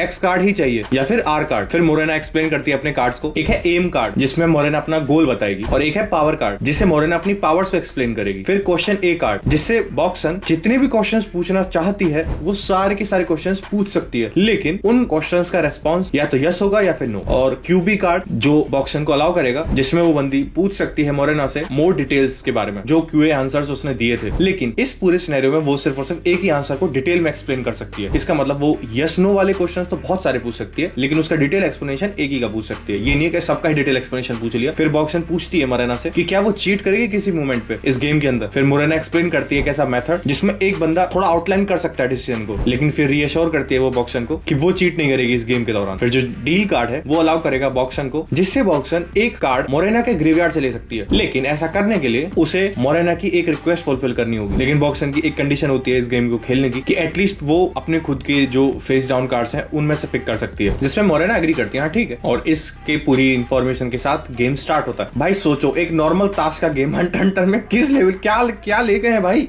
बॉक्सन सबसे पहले चूज करती है एम कार्ड जिससे मोरेना को अपना गोल एक्सप्लेन करना होगा, और मोरेना क्लियरली बोलती है कि मेरा गोल है डिस्ट्रक्शन ऑफ काकेन एम्पायर, और जैसे ही वो चीज हो जाएगी मैं उसके बाद पूरी कोशिश करूंगी डिस्ट्रक्शन ऑफ ऑल ह्यूमैनिटी का। हम अभी तक कैमरा एंड्स के बारे में सोच रहे थे, वो तो एक अलग ही प्रजाति थी, कहां से आ रहे हैं ऐसे लोग। और मोरेना बोलती है ऐसा काम करने के लिए मुझे तुम्हारी जरूरत है। बॉक्सन को थोड़ा ठीक नहीं लगता है रेस्पॉन्स, बॉक्सन कुछ तो कमी है अभी। फिर मोरेना थोड़ा और एक्सप्लेन करती है अपने पास्ट के बारे में, और हमें पता चलता है जो रियल मोरेना प्लूटो थी वो लुढ़क चुकी है बहुत टाइम पहले। तो ये जो बंदी उसके सामने बैठी हुई है ना इतने टाइम से, जिसे हम मोरेना मोरेना बोल रहे हैं, ये कौन है? फिर ये बंदी सिर्फ और सिर्फ एज अ पोज कर रही है कि वो मोरेना है। अब भाई हम तो इसे ऑब्वियसली मोरेना ही बुलाने वाले हैं, वरना बहुत ज्यादा कंफ्यूजन हो जाएगा एक्सप्लेन करने में। तो जो मोरेना है ये कार्निवल ऑर्फन है, और ये जो काकेन एम्पायर है ये ना फेस्टिवल होल्ड करता है डिफरेंट ईयर्स में, जिस फेस्टिवल में वो ना डिफरेंट विलेजेस में जाते हैं, और वो उस विलेज में डिवाइड कर देते हैं लोगों को, या तो वो एंटरटेनर है या फिर वो अदर्स हैं, मतलब दो ग्रुप्स में। और मोरेना बॉर्न हुई थी इसी घटिया से फेस्टिवल के थ्रू, और उसे मार्क किया गया था एज अ फ्लैश हेली ऑर्गेनाइजेशन के द्वारा, और पूरे 20 साल तक उसे ट्रीट किया गया था एज अ मीट। अब ये मुझे एक्सप्लेन करने की जरूरत भी है क्या? ऑब्वियसली इससे समझ जाओ कि she was raped, abused non stop for 20 years. हाँ, इतनी इंटेंस बैक स्टोरी है इसकी। और वो बोलती है कि काकेन बिल्कुल भी चेंज नहीं करने वाला है अपने ये जो तरीके हैं घटिया। तो मोरेना ने असेंबल किए हैं कुछ ग्रुप ऑफ लोग जिनके पास स्पेशल एबिलिटीज हैं, जिससे जो मोरेना के गोल्स हैं वो उसे अचीव कर पाए। और जैसे उसने अपने गोल्स एक्सप्लेन कर दिए, मोरेना बोलती है बॉक्सन को कि अपना नेक्स्ट कार्ड चूज करो, और बॉक्सन चूज करती है जोकर कार्ड। अब ऑब्वियसली ग्रेवयार्ड में जाएगा, और वो चूज करती है मोरेना का पावर कार्ड। अब इसका मतलब क्या हुआ? मोरेना को एक्सप्लेन करनी पड़ेगी अपनी नैन एबिलिटीज, और मोरेना बताती है कि उसकी एबिलिटी उसे अलाउ करती है जिसमें वो बंदी पावर दे सकती है किसी को भी, लेकिन वो ये काम उन्हीं लोगों के साथ कर सकती है, मतलब उन्हीं लोगों को पावर दे सकती है जिनका गोल सेम हो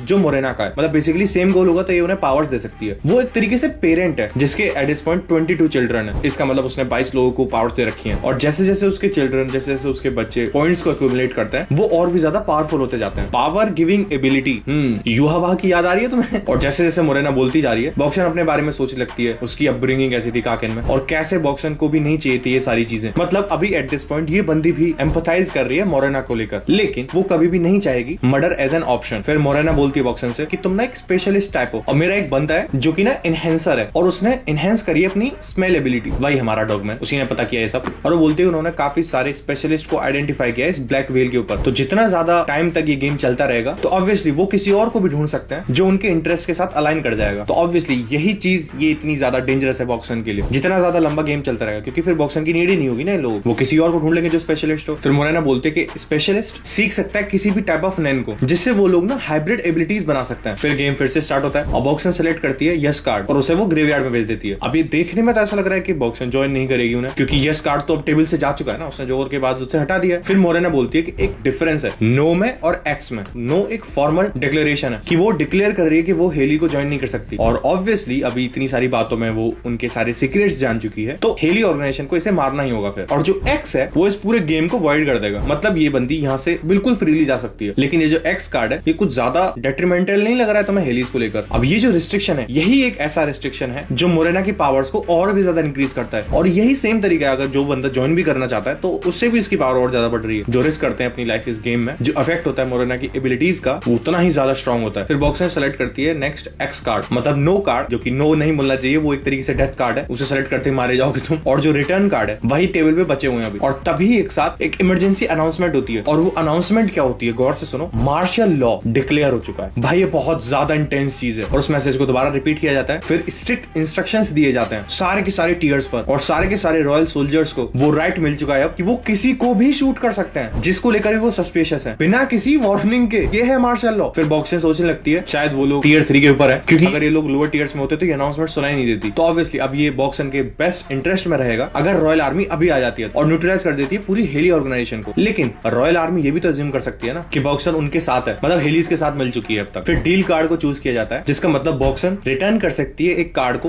ग्रेवयार्ड से अगर वो मोरेना की एक रिक्वेस्ट को फुलफिल करती है तो। और वो रिक्वेस्ट क्या होती है कि उसे किस करना होगा मोरेना को। फिर मोरेना एक्सप्लेन करती है कि ऐसी 3 कंडीशंस हैं उसकी एबिलिटी को वर्क करने के लिए। सबसे पहला, yes in the negotiation. Second, एक किस के थ्रू, मतलब एक किस से वो सामने वाले को इन्फेक्ट कर देगी। नंबर 3, वो ना प्रेजेंट होने चाहिए तब कोई भी हेली मेंबर मर्डर कमिट करता है। फिर बॉक्सन सोचने लगती है कि शायद इन्होंने सारे के सारे स्पीकर्स तोड़ डाले जिन्होंने ब्रॉडकास्ट किया था अभी इस पूरे हाइड आउट में, जिसका मतलब ये किसी भी फ्लोर पे हो सकते हैं। फिर बॉक्सन अग्री करती है किस के लिए, और मोरेना बहुत ज्यादा सरप्राइज हो जाती है क्योंकि ये उसका फर्स्ट टाइम है। और इसके साथ बॉक्सन डिसाइड करती है एक्स कार्ड को वापस लेने के लिए। लेकिन मोरेना को देखने जो कार्ड फेस डाउन है वो क्या है, क्योंकि क्या पता ड्यूरिंग किस जो तुम्हारे हेंचमैन है, जो तुम्हारे ऑर्गेनाइजेशन के लोग हैं, वो स्वैप कर दें उसके कार्ड्स को, मतलब उसके कार्ड्स चेंज कर दें, चीटिंग कर दें। और मोरेना भी उसे अलाउ कर देती है कि हाँ चलो देख लो। और फिर हमें पता चलता है कि हेली ने चीट नहीं किया किसी भी तरीके से। फिर बॉक्सन चूज करती है नेक्स्ट कार्ड, और वो कौन सा कार्ड होता है, एक्स कार्ड। अरे भाई जिससे वो सीधा ग्रेवयार्ड में चला जाता है। फिर बॉक्सन चूज करती है Q&A कार्ड, और वो कोशिश करती है कि वो पिन डाउन कर सके इस हाइड आउट की लोकेशन को। लेकिन हमें पता चलता है कि ये किसी टीयर पर ही नहीं है, ना ही 1, ना ही 2,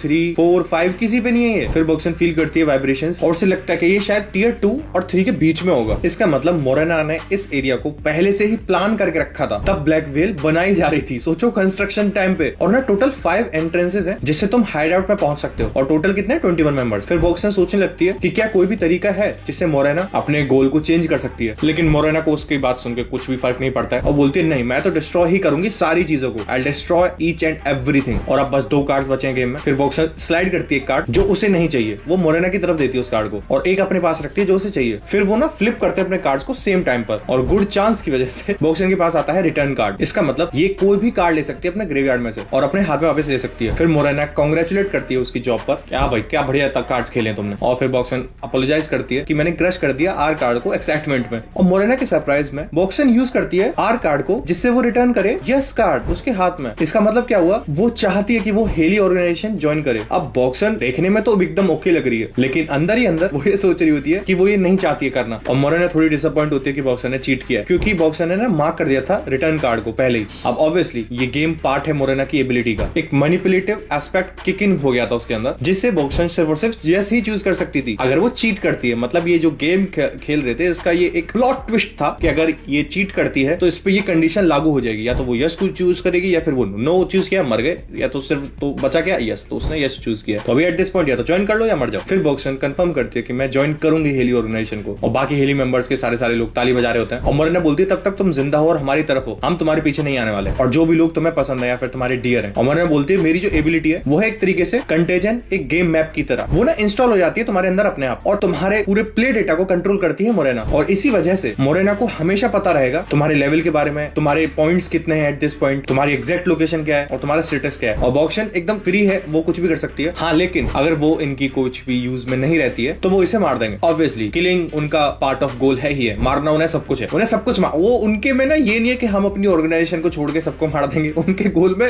सबको मारना है, मतलब ऑर्गेनाइजेशन भी मरेगी। मतलब अलग ही लेवल का क्रेजी पागलपंती होनी चाहिए तुम्हारे दिमाग के अंदर ये थॉट सोचने के लिए। और जैसे ही एबिलिटी इंस्टॉल हो जाती है उसके अंदर, बॉक्सन ये एज्यूम करती है कि उसकी सारी की सारी कॉन्वर्सेशन उन सबको भी सुना जाएगा, तो उसे अटेन करनी होगी पावर अगर उसे हेली ऑर्गेनाइजेशन के अगेंस्ट जाना होगा। और बॉक्सन जा ही रही होती है उससे पहले उसे थोड़ा और जानना हेली के बारे में मोरेना के थ्रू। और फिर हमें दिखाया जाता है कि बेंजामिन के सोल्जर्स एक रूम ढूंढ लेते हैं जो पहुंचता है हेली हाइड आउट में, और जो स्क्वाड 3 है वो डील करेगा हेली के थ्रू। और बेंजामिन बोलता है कि जो जांगली और लजारस है उनके वेयरअबाउट्स अभी तक पता ही नहीं है, और बेंजामिन के पास है 9.5 घंटे, वो एक ऑनसेट कोमा में चला जाएगा क्योंकि वो भी इन्फेक्टेड होगा ना TS के 17 से। लेकिन अभी इन्फेक्ट कैसे हुआ है ये चीज अभी तक हमें नहीं बताई गई है, लेकिन ऑब्वियसली ये काफी ज्यादा लाइकली है कि हाइलबर्ग की वजह से हुआ होगा, ये वही जो मरा था बंदा जिसकी सेरेमनी हुई थी। और अगर बेंजामिन को अगर हम देखते हैं as a successor to the throne, तो टेक्निकली वो अपने थ्रोन को दे सकता है अपने बच्चे को उसके मरने से पहले। फिर वो बंदा बोलता है कि सिर्फ 4 पेरेंट्स बचे हैं, और उसे कन्फ्रंट करते हैं फिर काइजर, बोडेबाय और साइदम। और बेंजामिन बोलता है उनसे कि जो रीजन है मार्शल लॉ का वो एक बायोलॉजिकल अटैक की वजह से जो ऑर्केस्ट्रेट किया है स्ट्रैडनिक ने और हाइलबर्ग ने मिलके। और वो बोलता है कि मैं लेवरेज दूंगा उन प्रिंसेस को जो टियर 1 में, जिससे वो यूनिफाई कर पाए गवर्नमेंट की ब्रांचेस को, और इस तरीके से वो सब कुछ कंट्रोल कर पाएगा। फिर बोडेबाय उसके पास जाता है और बेंजामिन बेंजामिन से बोलता है कि तुम काफी पेल दिख रहे हो, लेकिन बेंजामिन बोलता है नहीं ऐसा कुछ भी नहीं है। फिर काइजर ये सोचने लगता है शायद बेंजामिन इन्फेक्टेड है सेम वायरस से जिससे हाइजेनबर्ग इन्फेक्टेड था, और अब बेंजामिन अपने पूरे अग्रेशन को निकालना चाहता है सारे के सारे लोगों पे। और काइजर बोलता है मेरे पास अभी भी एक बहुत ज्यादा स्ट्रॉन्ग होल्ड है। बेसिकली बेंजामिन यही सोच रहा है कि सिर्फ और सिर्फ एक दिन मैं इसे पुश कर देता हूँ, मैं एक और दिन मतलब एक नई सुबह देख पाऊंगा, क्योंकि वो भी इन्फेक्टेड है ना बेंजामिन। अब काइजर के पास कौन सा स्ट्रॉन्ग होल्ड है दोस्त? सोचो, इस पॉइंट पे हमारे सारे के सारे चैप्टर्स कंप्लीट होते हैं। हाँ, हमारे पास अभी तक यहीं तक हंटर हंटर के चैप्टर्स आए हैं। ये लास्ट था 410 चैप्टर। इसी के साथ ही हमने पूरी की पूरी हंटर हंटर की मांगा आफ्टर एनिमे कंप्लीट कर दी है। तो अभी तक हंटर हंटर की मांगा यहीं तक आई है, लास्ट चैप्टर यही था। इसके बाद के रिसेंट चैप्टर्स आने वाले हैं बहुत ही जल्द। आई नो इस वीडियो में बहुत सारी कमियां थी, कहीं कहीं पे बीजीएम ऊपर नीचे हो रहा था, मैं अच्छे से एक्सप्लेन नहीं कर पाया हूं, बहुत सारी कमियां थी, बहुत सारी दिक्कत थी, मेरे को पहले से पता है। और आगे की वीडियोस में I try my best to do